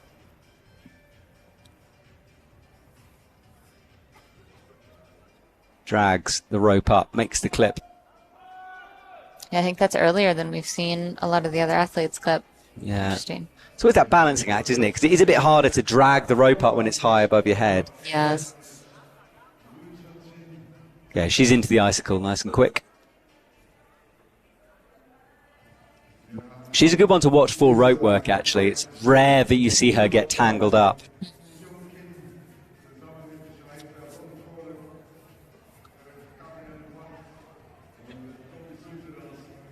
Which it can be pretty tricky when you're hanging upside down or in a figure four or something to like think about your rope management and have that not just get tangled all over. So yeah, absolutely. I mean, we saw it in Korea in one of the ice barrels, the women's traverse. That happened quite a few times. So yeah. You do need to think about it. There's one clip that was a bit further, and so people were clipping it from different places, and you could see just how drastically different it was, more challenging for certain people that tried to clip maybe early, or people that went further that could just grab the clip quite easily. See what, Woo Sin made that traverse move look the smoothest I've seen it so far. No problems. She's climbing really efficiently. Yeah, she is, and plenty of time. 1 minute 49 on the clock. So this is the point you start thinking about maybe topping this route out. Will we see our first top here? Got that Stein in a big reverse grip. Almost a side pull Stein pull, if that's a thing. I don't know. And now back into the more underneath method on that. There it is.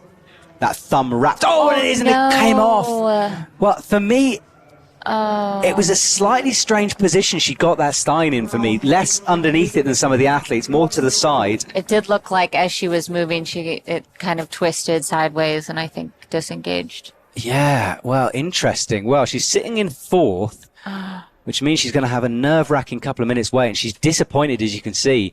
Like, she was cruising through that She had thing. lots of time left, yeah. Yeah, and she just takes a moment there.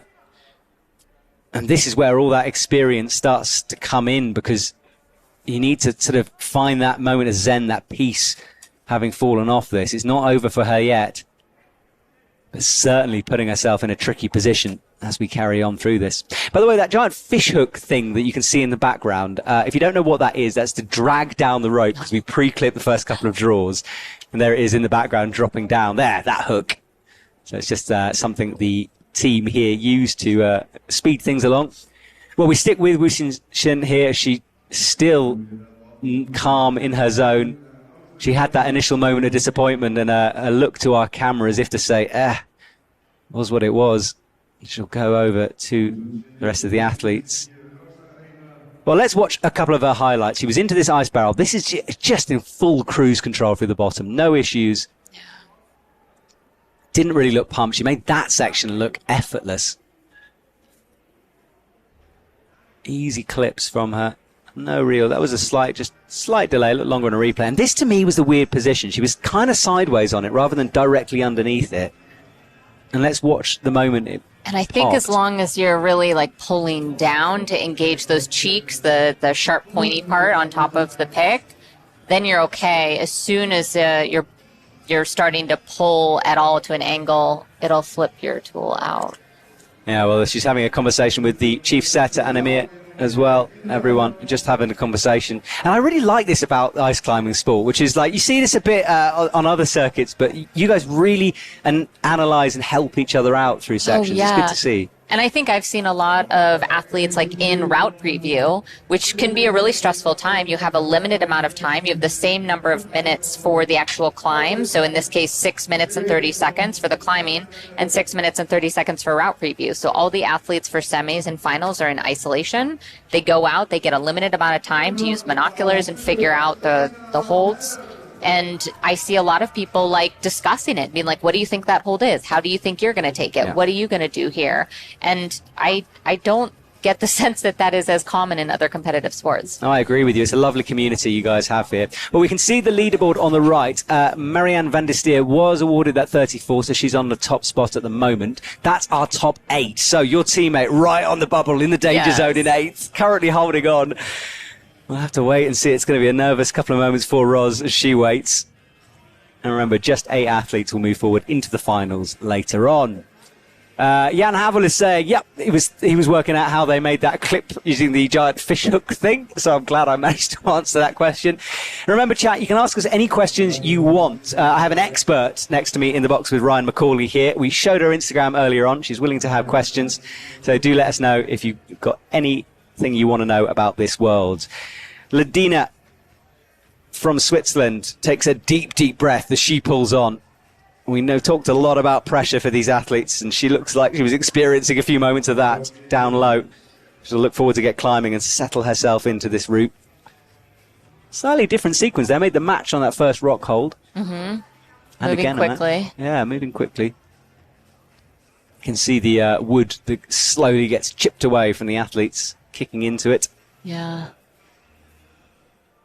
It's always interesting too to go to different competitions in different countries. Sometimes the wood is slightly different kind of plywood, and that sounds like it might not be meaningful, but you may have to kick harder or not as hard, or sometimes struggle getting your front points stuck in the wood if you kick too hard. So it takes a little bit of getting used to in qualification. Absolutely, and the cold or the heat can change that. Sometimes the wall gets a bit soggy, easier to kick, but then you might get a bit stuck into it. So there's just so many factors in this sport. It's like, yeah, you gotta have a brain like a calculator to work it all out. And then to your point, I mean, like, it's very possible, like, your pick just pops off a hold. Like, you could train and be totally strong and ready to go, and a small thing happens, or, you know, your luggage gets lost and you don't have your tools. Have you considered a different sport? You know, one on a beach, perhaps? Like, I'm always into beach volleyball. I'd love to do that. It looks far better.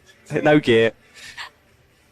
You guys are absolutely crazy, but it's so good that you do it. Look at this, a hand movement. It's the first time we've really seen this. Don't want to spike your own hands here. Yeah, it's a delicate movement. And a fig four. Only 2 people have done this, Ladina being one of them. Yeah. Not sure entirely necessary, but it does help, perhaps. Leah on the chat is supporting Ladina here. Let us know if you're Swiss and watching. Reaches up, wraps that hand around. Ooh, but the first time we see a bit of a moment there. Lost the feet momentarily. Got them back into the wall, though. And we are seeing a hesitation here. Upgrades those hands, going really high. And she's not happy on this. I think she was trying to maybe get a tool involved to lean out towards the left, but she sticks with the hand. And now nails the edge. Will that have got into her head a bit?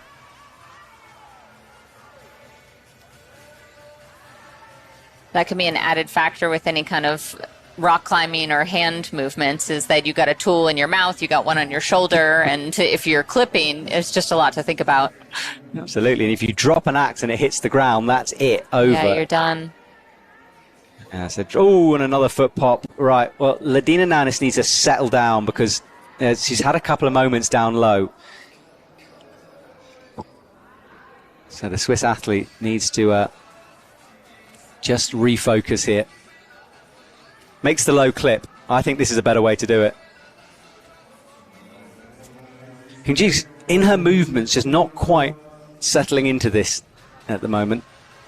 Bit snatchy on some of the holds. That is the route that we're seeing, showing the scoring for the judges. You can see how long it is, finishing at the very top of the wall. Oh, and a slip again. This really is a nervy climb from Ladina at the moment. She's got very high feet on this move as well. Yeah. Commits to the side pull. Okay, she shifted them a little bit, yeah. Oh, she's really low on this axe as well. Oh, and then snatches up with the right hand. This is a full-on run. Is she going to find this? Slides down. She knows where it is, I think, and she gets it. Crosses those feet. Well, this has been a battling performance so far. And now just gingerly pulling up on that very delicate hold. Hits the side pull. We'll need to rotate that axe upwards. What's that reverse grip? A bit of a shake, just showing us how much effort she's putting in, how much tension through the body. Well, Ladina is giving the Swiss crowd something to chew their nails on here.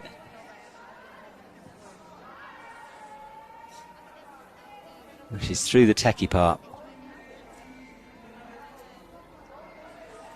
Minute 50 on the clock, so as we'd expect from those moments down low, a little slower.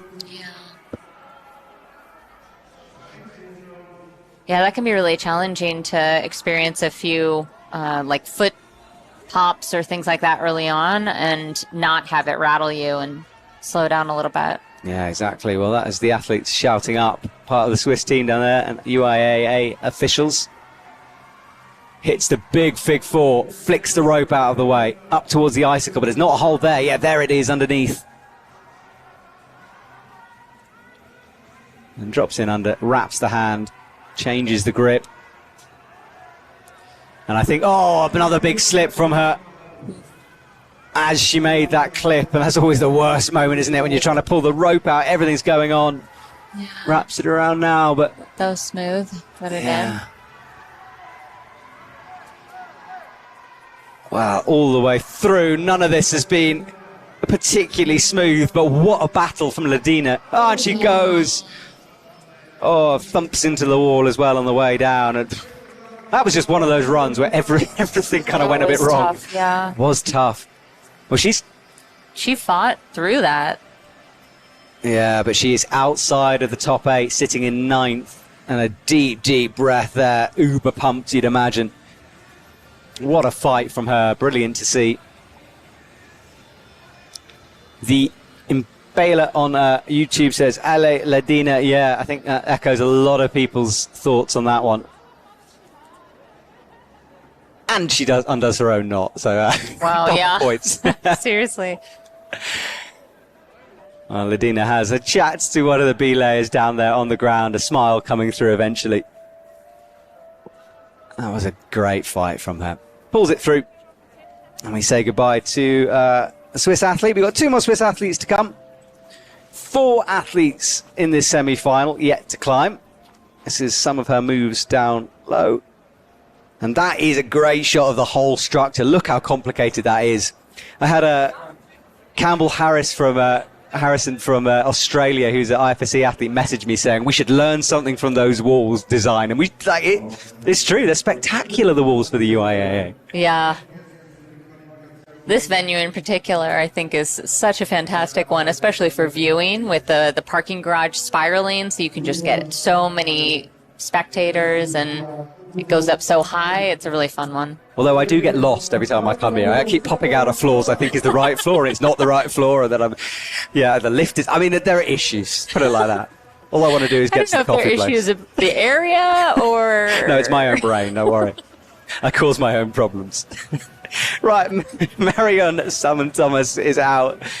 She was climbing in Champagny last week. The French team had gold glitter all over their faces last week, so I want to see if this glitter continues into Saas. It was quite hard to see on camera, but I walked around a corner and bumped into her. This kind of glitter? No, not so. Ryan's showing me here her finger glitter, which is very nice on the fingernails, but the French team had it all over their faces in kind of a war paint style. Love it. So I wonder if that's continued to Saas. We'll have to see. I don't think it has. That's a shame. Well, Marianne is very focused here, nodding to the tune. The DJ's clearly woken up in the background and turned things up. Maybe there's rules in Switzerland about how loud you can have the music early in the morning, but certainly he's turned it up now. I don't know. I've come across a couple of Swiss police in my time. They're very strict on the rules, so maybe that's one of them. But whatever, the DJ's bringing things up. The crowd are pouring into the stadium, and I hope you're enjoying things back at home as we watch Marianne Thomas climbing quickly through the bottom. She's another one who we kind of expect to see in the top 8.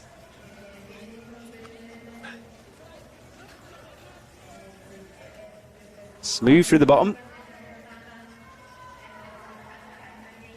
Haven't seen anyone falling super low on this route, which is good. Yeah. And yes, I'm aware of the commentator's curse, so I'm sorry about that, Marion. Just keep it together.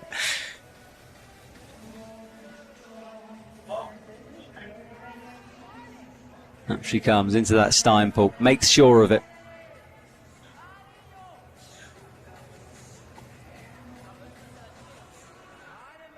Smooth work to flick those feet around the rope. Ale Marion is echoing through the stadium right now. As a whole, we've seen a variety of methods on it. Some have used their hands. I don't think it's too necessary. It's a big enough hole to get your axes on.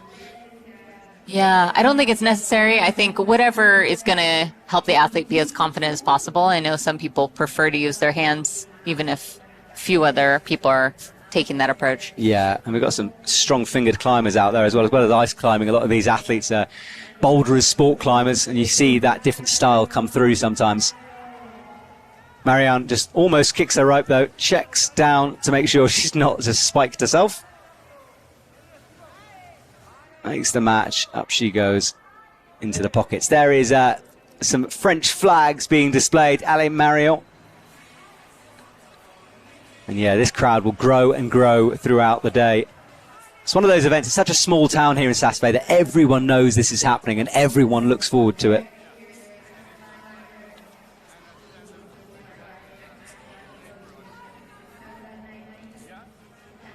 Hasn't made that clip low, so she's going to have to clip off one of these holes. Oh, it makes it match. This is interesting. Slightly smooth. Yeah, it was smooth. But she hasn't made the clip yet, so she's going for the transition over to the left before making it. Now gets it in. Makes it easy. It's right there. Yeah. And again, like everyone has done, starts high, slides down into the hole. There we go. Wiggles that pick into the hole.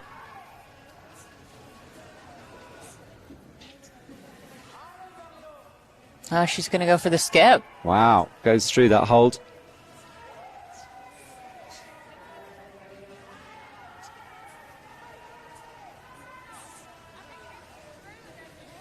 And holding in a big lock off on that side pull now. But nice relax with the hands. Doesn't look like she's over gripping too much. Another skip. Yeah. Well, Marion has clearly seen things a little differently on this wall. Yeah, definitely saving herself some time, too. Yeah. Yeah, that's true, actually. Skipping holds means you don't need to fiddle around on them for as long. Yeah. Oh, it rotates that axe, you can see. Every second counts, especially towards the end. Yeah, it does. And she's got a good time. 3 minutes on the clock before she starts the traverse. Yeah, she's moving quickly. And gradually lowers herself down onto that axe. Drops down to the low handle and will take a moment here to shake that metal coping on the wall. Not something you want to be trying to stand on, you'd just be sliding off it. Yeah. And straight away, she knows that hold, spotting that hole in the back of the icicle. It's around the corner of that box. Yeah, for people wondering why there aren't ice barrels on the wall this year, it's to do with just conditions, really. Last year we did have them and they went a bit wrong, got a bit melty. So this year the organisers decided to commit to boxes rather than ice barrels. Which I'd imagine the athletes perhaps prefer. At least you don't get as wet anyway. Yeah. Last year in Korea, I know some of the ice barrels, the conditions were not great, and so they were kind of melting, and one of my teammates had, I don't know what it was, that got all over her uniform, but I know they have other things besides just water in the ice barrels to hold them together, and when they start to disintegrate, I don't think it's pretty safe. Gunk, let's call it that. Yeah. Well, Marion is having to fight here for the first time, really. This is the move that's tricky. Reaches in, and then we'll drop in. It's beautiful, isn't it? Well done. And she's found some time as well. 1:31. Gets that clip in. Ooh, doesn't get that clip in. Bit of a hesitation. There it is. Yes. Those long swinging draws can be fiddly.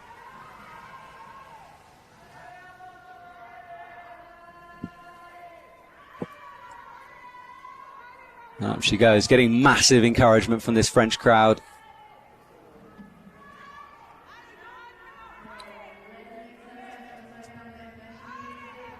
Leaning back, but this is where Wu Xin got spat off, so we know it isn't as straightforward as some have made it seem. Up she goes into the Stein pull. Ooh, the axe popped there. She takes a moment to compose herself. It slipped down. And she hasn't made that clip yet either. I think she... Well, let's see what happens here, because she's trying to find the holes. 34 seconds left. Hasn't made that clip yet. There it is. That's all she's holding on to, the very edge of that axe in. Now, she cleverly puts that quick draw between her knees, but it is more awkward. I think she would have wanted to clip off the Stein, but it's in now regardless. Yeah, that was impressive. Good fight. Big move, though. When you're pumped, this is hard. Misses it twice. Goes again. Hits it this time. Move your... Well, time is going to be close here. Drags the rope through. There is the top, just above that gentleman's head who's taking the pictures in yellow. I think she's got a couple more seconds on the clock. Let's see. And now she is done. There we go. So we'll have to wait and see exactly where that score is, but that is good enough She's at 33 according to that score currently, so in second position, which will get her into the finals. Yeah. And she's happy with that. Must be such a relief when you know you've done enough and that's it. Yeah. It's so tough to know, too, because you want to save your energy for finals as well. And, you know, it'd be amazing to know, like, oh, I can get to this hold and that's enough. But since it's all on-site and you don't know where anyone before you or after you, where they're going to end up, you just got to climb your best and save some juice in the tank for finals the same day. Yeah, exactly.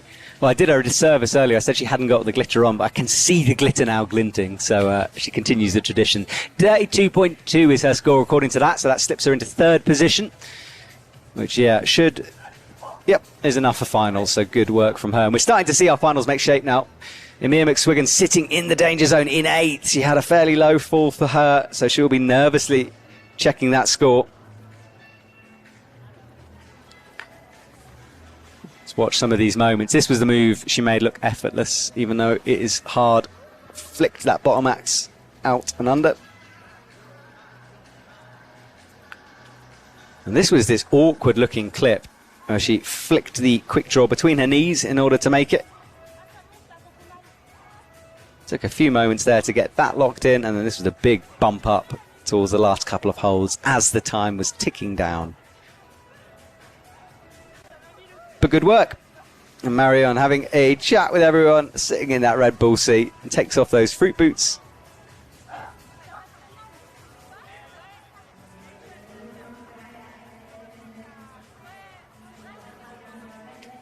Just pausing here so you can listen to the French conversation.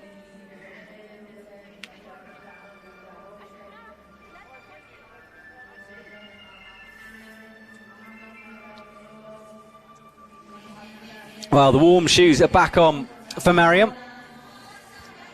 She knows she's done enough, and that's just a case of going and resting, getting ready for tonight's finals.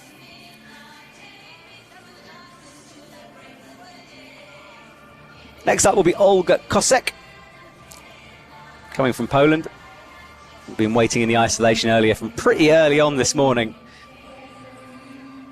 Yeah, I think that can be a real mind game, is when you're in isolation for an hour or something, like having other climbers go before you, not knowing what's happening. Maybe you can kind of get a sense from how long a delay it is between climbers.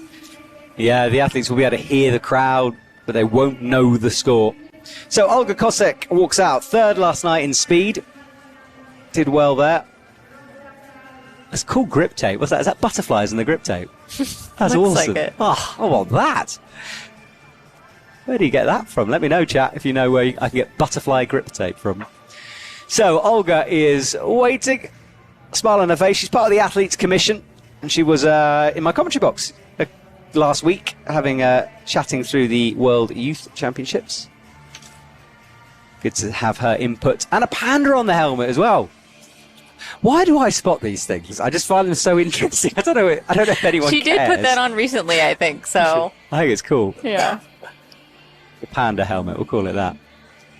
All right, well, she's taking a moment to compose herself. She ties in. She has the time. Doesn't want to rush. This is her moment out there in the spotlights. And you can see what I was talking about, that audience level. Every level you climb to, there's another face watching you. Or You another. can see she's also looking at the route. A lot of athletes will do that as they're tying in, kind of like look at some of the holds that maybe they saw in route preview, they want another quick look at. Yeah, it's been a while. So they can write it down. They can draw maps for themselves, diagrams back there. But you're right. You just need that moment to remember what you've been looking at in isolation. Does everything tie up to what you think you're about to climb? Olga is underway and going. Easy through the ice. 34. Marianne still sitting on that top spot.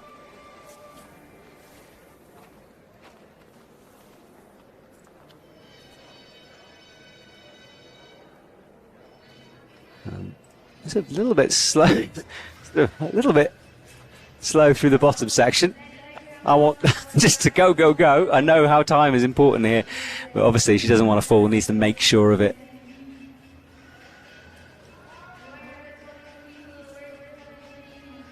Moves those feet up the wall, makes the grip, changes the hands.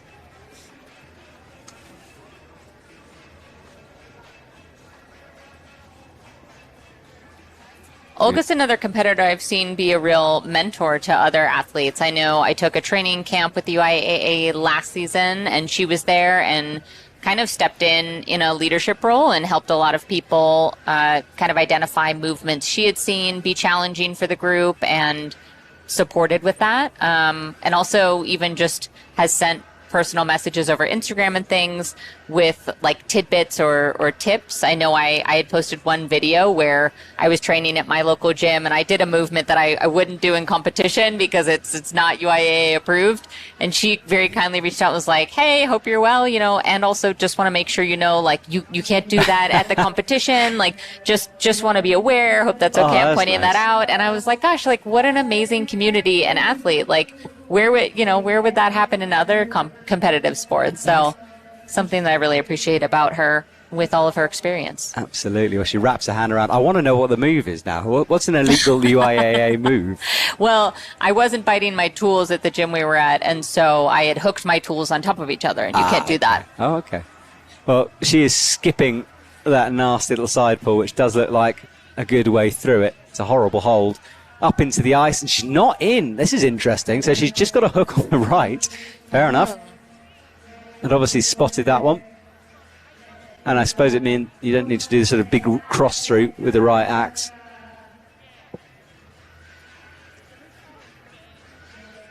Olga not climbing perhaps as quick as I'd expect her to here, though.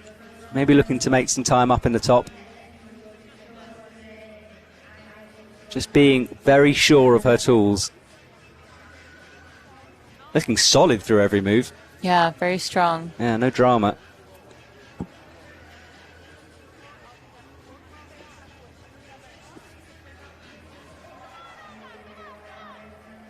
Right. She's on top of it. That's the wrong place, but she wants it to be there and then slides it down. There it is, yeah. Wiggles it a bit into the hole.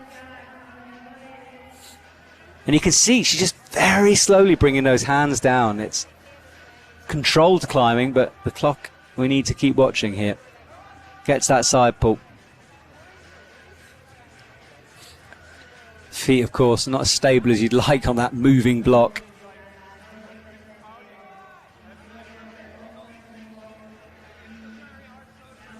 Locks in that top hold.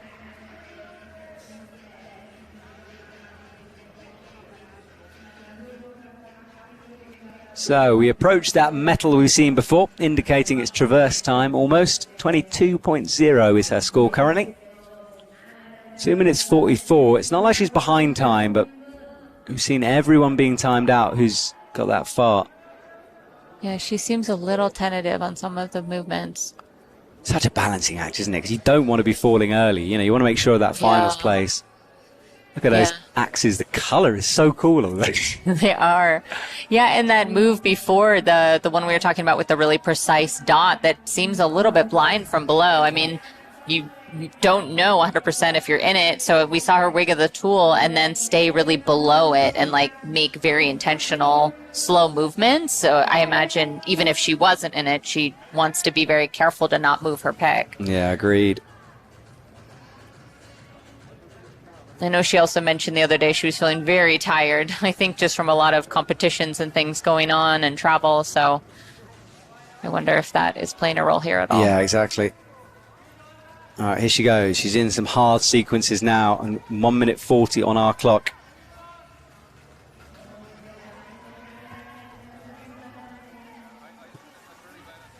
Leaning back now, hard sequence of moves to come. She thinks about getting the clip in early, and then changes her mind. Now drags it back in, but no, drops it down. So Olga maybe clipped, maybe just not, sorry, clipped, maybe pumped, not quite in the right position perhaps.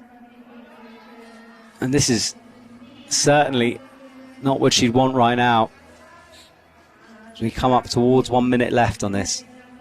She's outside of the top 8 at the moment in 10th, but she'll be getting close. And this might be a great tactic, because now she's in 8th. And there's only 2 to go after this. She won't know, of course, the score, but she's able to stein this too. I think we saw a lot of other competitors float it. So, ooh. She's missed one of the, well, hasn't missed, but she's going to clip it high. There it is. Yeah, I think she can get them both now. Yeah. Not sure who that is filming, but yeah, one of her teammates filming up there on the bottom right, giving encouragement. Athletes using that for analysis, and Olga could have played this really well. In 7th now, so she'll be guaranteed a finals place if she can get a couple more places up. 30 seconds. Those are the athletes watching down below, encouraging, shouting her on. Everyone wants everyone else to do well in this. 17 seconds, though, ish to go.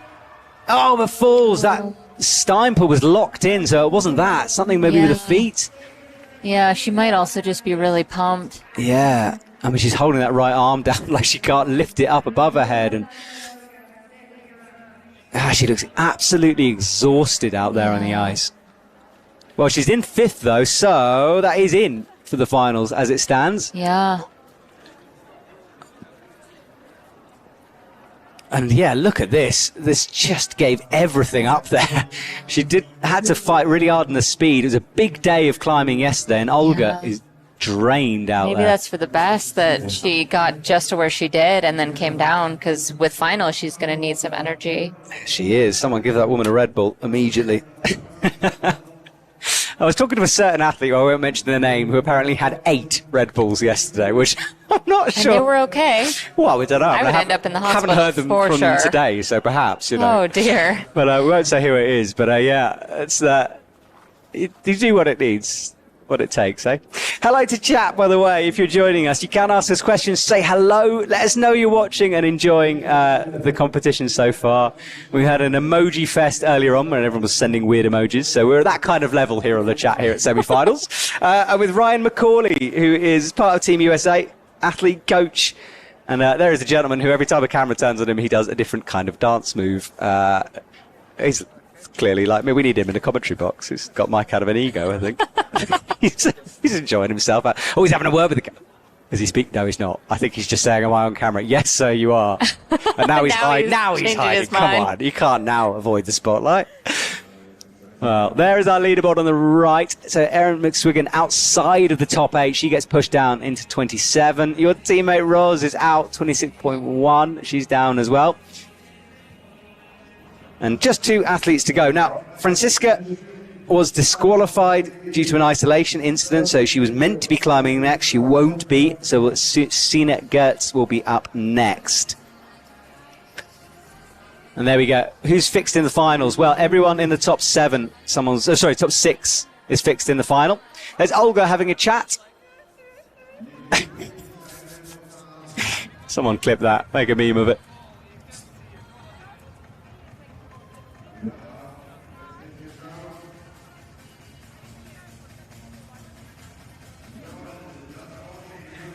Just being quiet so you can hear this.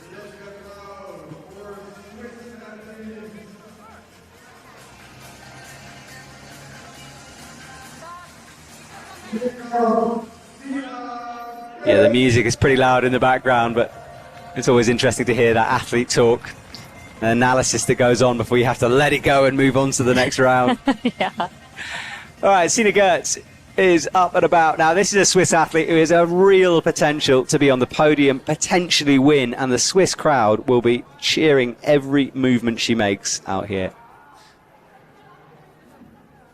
12 lead podiums, no speed podiums, but she's a lady who is up and coming. So that score of 28.1 is guaranteed to make finals, so we know where they have to get to now. Certainly doable for Sina Gertz.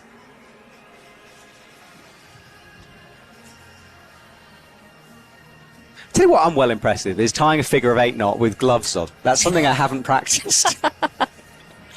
It's easier than you would think. Yeah? Okay. I'll believe you. But maybe with a little bit of practice. I can't remember the first few times I did it.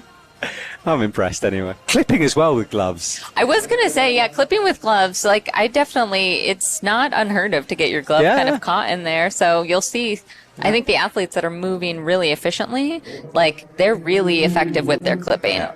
They don't get slowed down by that. Yeah, exactly. It's part of it, isn't it? All right, well, Sina Gertz is underway. Off she goes. Penultimate athlete out. Haruku from Japan will be last. Finds good positioning on the first couple of holes as she goes through. 28.1 is needed.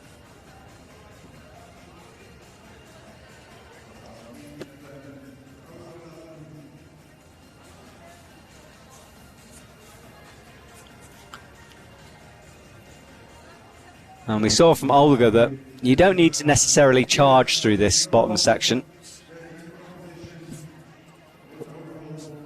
But you do need to make sure of the moves for sure. You don't want to slip down early here, but you do need to keep an eye on the time. Hello to Damon on the chat. He says, hey Matt. Hello Damon. Good morning. Watching Sina Gertz. This is the women's semi-final. Men's semi-final will take place later on this afternoon. I'll let you know the times at the end of this broadcast. And then the finals will be tonight.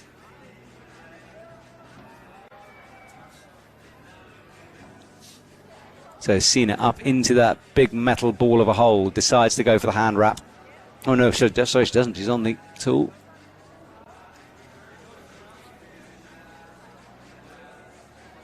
Out towards the left now. And she uses this hold. We've seen a few athletes skip this.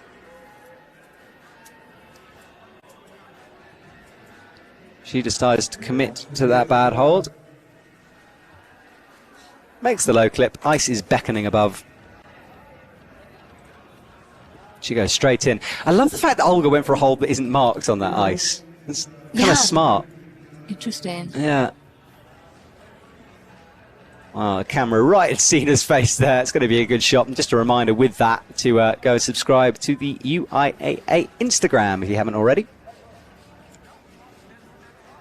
Yeah, I would be nervous to go to a spot that isn't marked on the ice because the ones with the blue dye are drilled in, and a lot of the picks that we have are not great for smashing into ice or just they're going to be angled down. So I like going for where I know it's a guaranteed pocket. I agree with you. It was risky from Olga. Well, Sina Gertz here.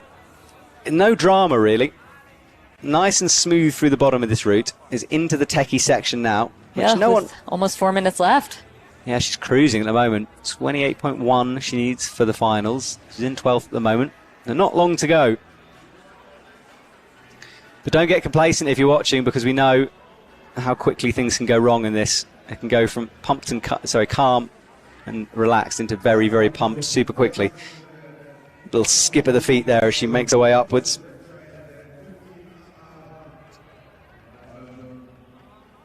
She's looking for this techie cross. It's a bit of a decision. She goes eventually for the lock off and the reach. A bit of a drop knee on that volume to get over that. And that's all she has to hold on to. Drops the weight underneath now.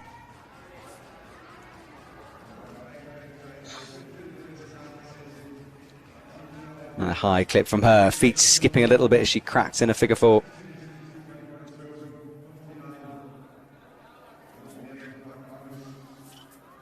She's back in that back grip, and then she'll change that grip, leaning fully back on the axe. It's all about core through this traverse.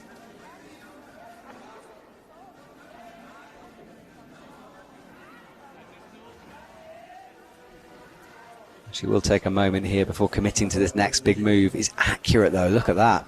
First time of asking. Yeah. Up she goes towards the jug. Yeah, very smooth. And 2.5 minutes on the clock at least. Lots of time. Yeah. We could see a top. She can maintain it. Well, she's up into 8th now, so not guaranteed a finals place yet, but getting close. If she can get one more position, she will be guaranteed. And there it is. No, it isn't. Yeah, 29. Okay, so that is into the finals now, we'd expect. Reaches up, makes the clip.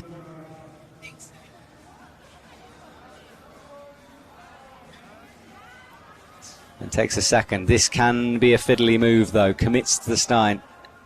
Bit of a swing around, but it's a good hold in that position. Crosses the legs over in that fig four. Ooh, and that was what we were saying about maybe getting gloves caught in a clip. There's Olga down on the bottom of your screen watching. Eyes locked on Sina here. Kicks through, flicks out that pick, and up to 5th now, so easily into the finals for Sina. Ooh. Right leg wild out towards the right.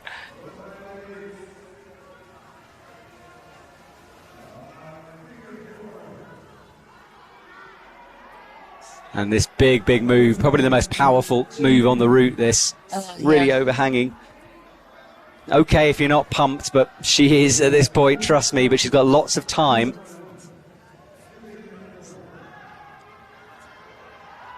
Nice. There we go. Easily gets it there.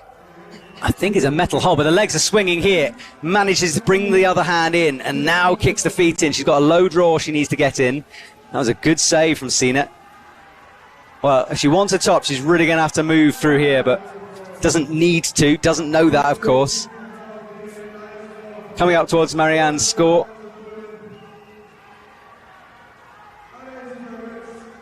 Ale Sina, crowd really roaring her on. They want to see their athlete on top. Looks like some rope drag. Yeah, dragging that rope through. It's not going to help the pump. She is moving. Oh, she's moved to first position now. Left fig 4. Last couple of moves to go, but time is going to be a factor here. It's going to be close. Gets the big Steinpull. And up again towards the top. That LED lights at the top of the wall drops off, having been timed out. Wow. But first position. What a climb from Sina. Impressive, yeah. She was smooth, good pacing, route reading, solid clipping. Yes, she's down. That is job done for Sina Gertz. Impressive to do some back-to-back figure 4s at the very end there when I imagine she's quite pumped. Yeah, exactly. Well, we have one last athlete to come out. Haruku, so you've trained with her in Japan, right, Haruku? She wasn't at one of our training sessions, but we did go to the gym that I know she trains at. She was at France when we were in Tokyo. Okay, that's fair enough. Sina with a smile on her face as she chats to the Bila. Let's see a few of her moments here. This was down low, where she made light work of things. Locked off that left shoulder. Fell into it. And yeah, we did see a few athletes skip that, but she didn't. And this was up top. Nearly hit the metal coping there with the right foot. Slid off it a little bit, but found a placement after that. And then the Steinpull move. Nice and smooth from her.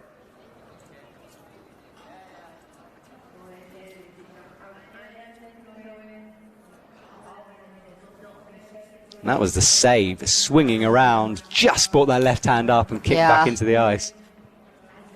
Oh, near the top of the wall, near the LEDs, is where she got timed out and dropped off back down to the ground. So that was the story of her round. We're now waiting our final athlete, who is seconds away from being on the ice here.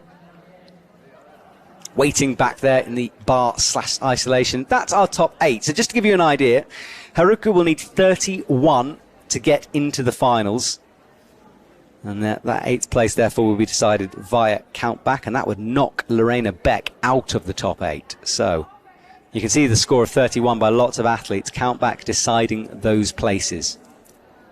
That's what they have to do. We're having a little bit of a pause here as we're waiting for our last athlete out. We're looking down the list, those who sadly have not made it through into tonight's final. They'll be watching, cheering on from the sidelines. Wow, what is that gentleman doing there? Why has he got a big... what is he doing? So this could be a bit of a technical incident here. Oh, the draw. Okay, so the draw is just flicked around. Okay, so they... Yeah, so they have to fix that. There we go. So you can see the setters there will reach down, just make sure of that. Good spot from someone. And yeah, you saw that graphic, and we mentioned it earlier, but 1,800 meters is Saas Fee. And for some athletes, that will be no issue. For others, who perhaps live more at sea level, that will be a bit of an altitude jump. So always worth bearing in mind.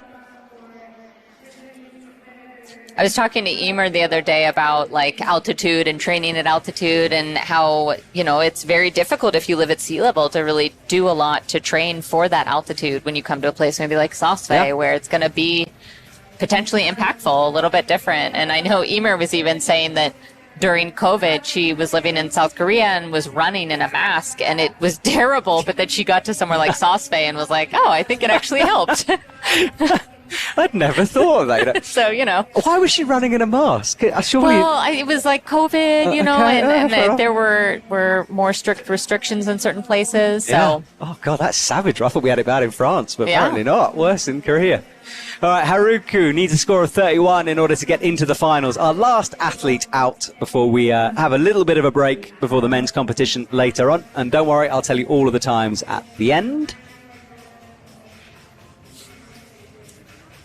By the way, Ryan, you're getting shouted out a lot on the live stream here. I'm here with Ryan McCauley, and Damon apparently had a nice climb with Jay today. Jay's my husband. Right, there he was competed in UIAA, yes. Okay, and also Damon says, I hope your teeth are doing well.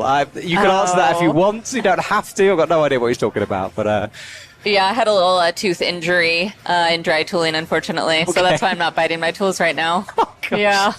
Why do you guys are hardcore, you really are.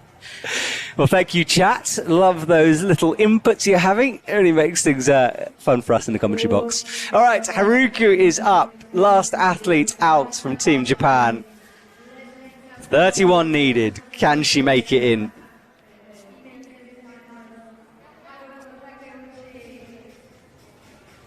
Also was in the speed last night. So another one had to recover.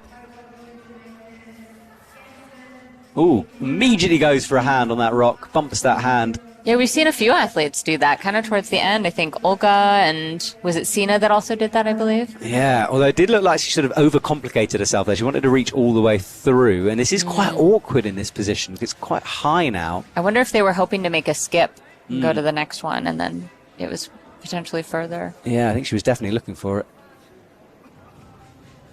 No, she's safely through that anyway.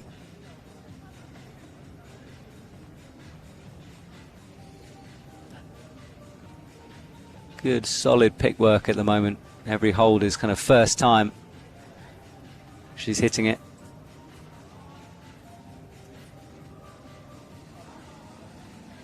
Flicks the legs around, commits to that side fault, and this is quick, clean clipping. Yeah, she's moving very confidently. Even is. just going on that rock hold and putting your pick there and then not even hesitating. Yeah, which is easy to do on some of the rock holds. You maybe want to look and see if there's a little spot, but once your pick's on, going for it can make a big difference. She had that pick right in the middle of the hold. You see her wanting to get a hand, but there wasn't quite enough room. Eventually just committed to it. Moves her hands up shaft, wraps around. She goes for the grip, and that means that she will drop into that nasty little hold on the edge of the wall.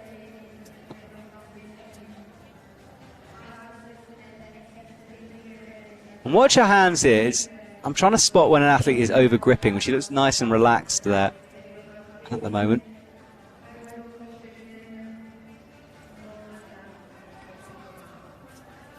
Yeah, as you were saying earlier, it's helpful to kind of open up your hand a little bit more so that there's not as much tension. You're not just wasting a ton of energy. And obviously, if you're nervous or you're not exactly sure of the hold, that is easier said than done. Yeah, absolutely. There's a lot of pressure, especially if you're coming out last in the semi-finals. You've been waiting backstage for a long time.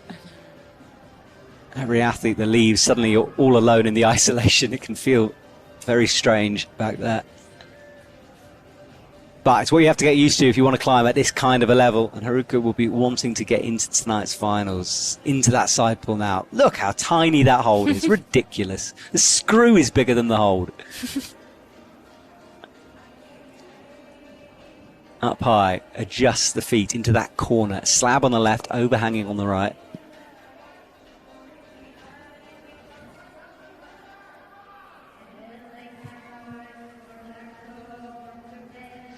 Solid work here. Remember, 31 is needed. She's on 22 at the moment, so some way to go. So far, no drama from Haruku.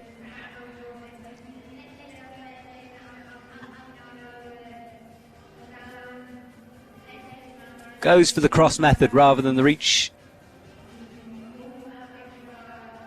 Either way is pretty legit to do that.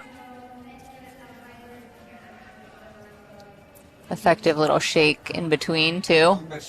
Yeah, those micro shakes are so important, aren't they? Just you don't want a full rest on this. It's kind of too overhanging. You can't hang around there, and you're not going to get that much back. bit of a palm as well. Smart climbing in order to steady her body. But she hasn't got this clip in yet. And we'll make the readjustment.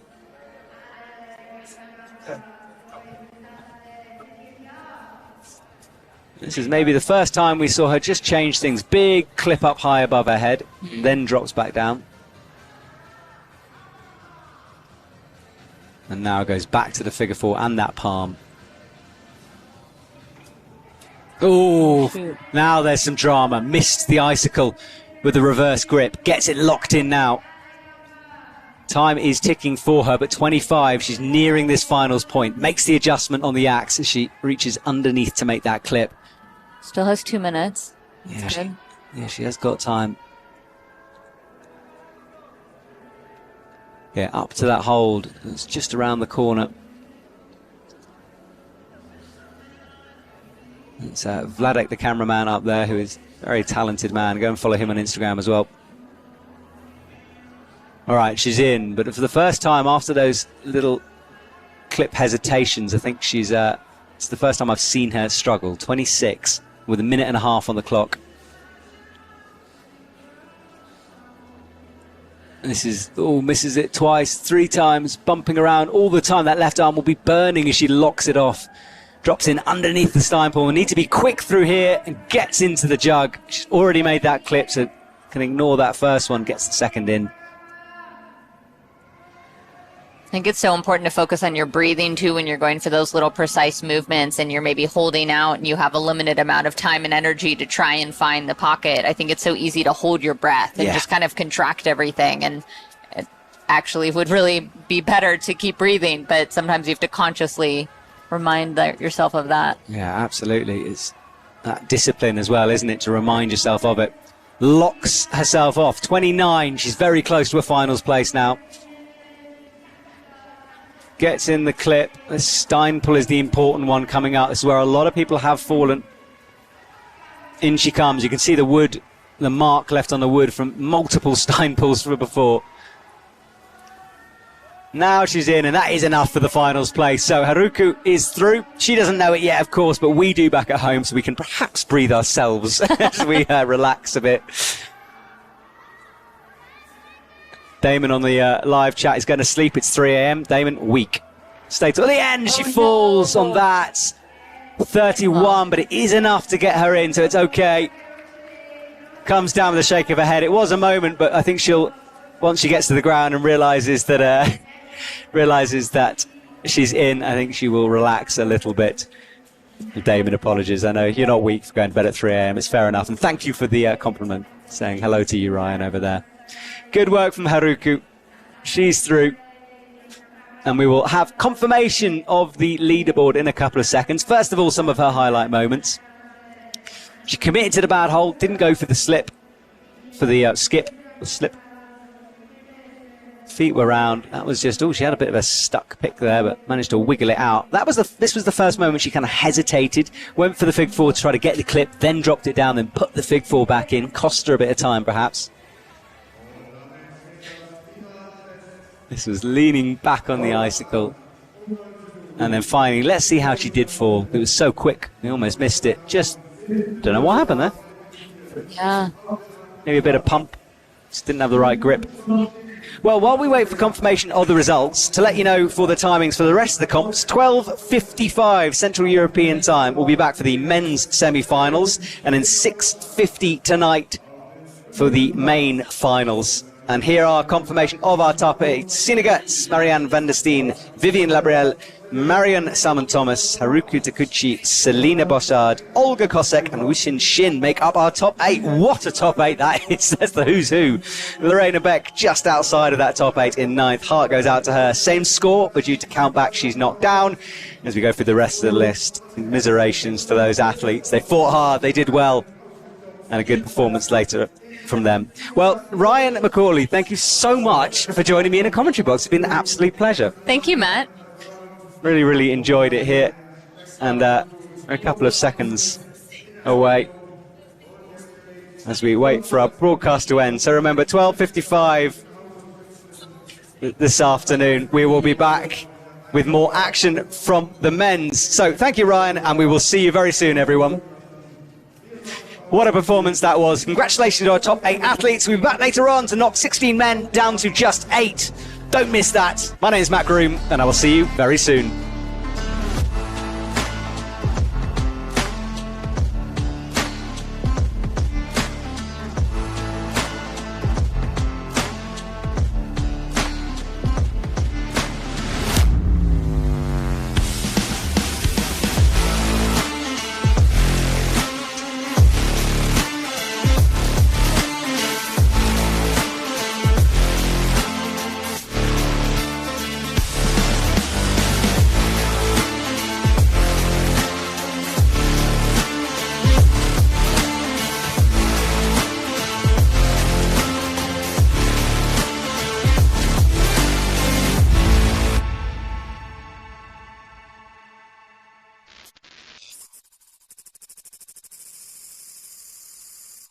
I don't know, you keep wanting to go back and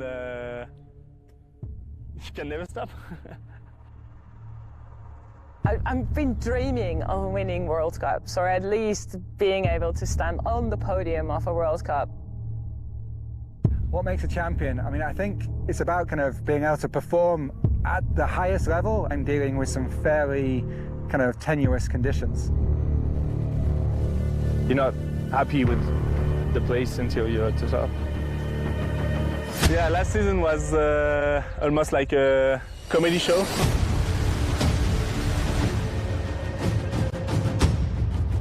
It kind of did take over my life then for quite a few years. It's the fierce version of everything. If it goes their way on the day, they could all easily be up there on the podium.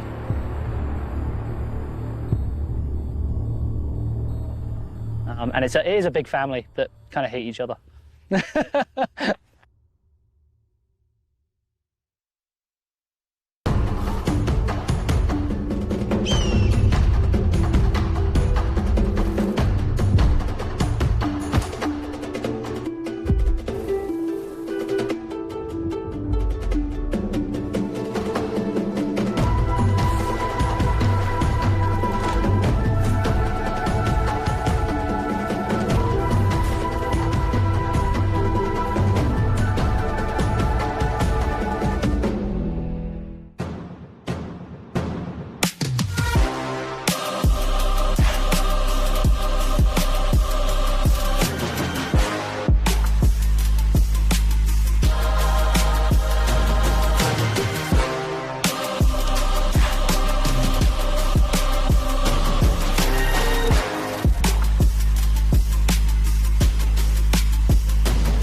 a little.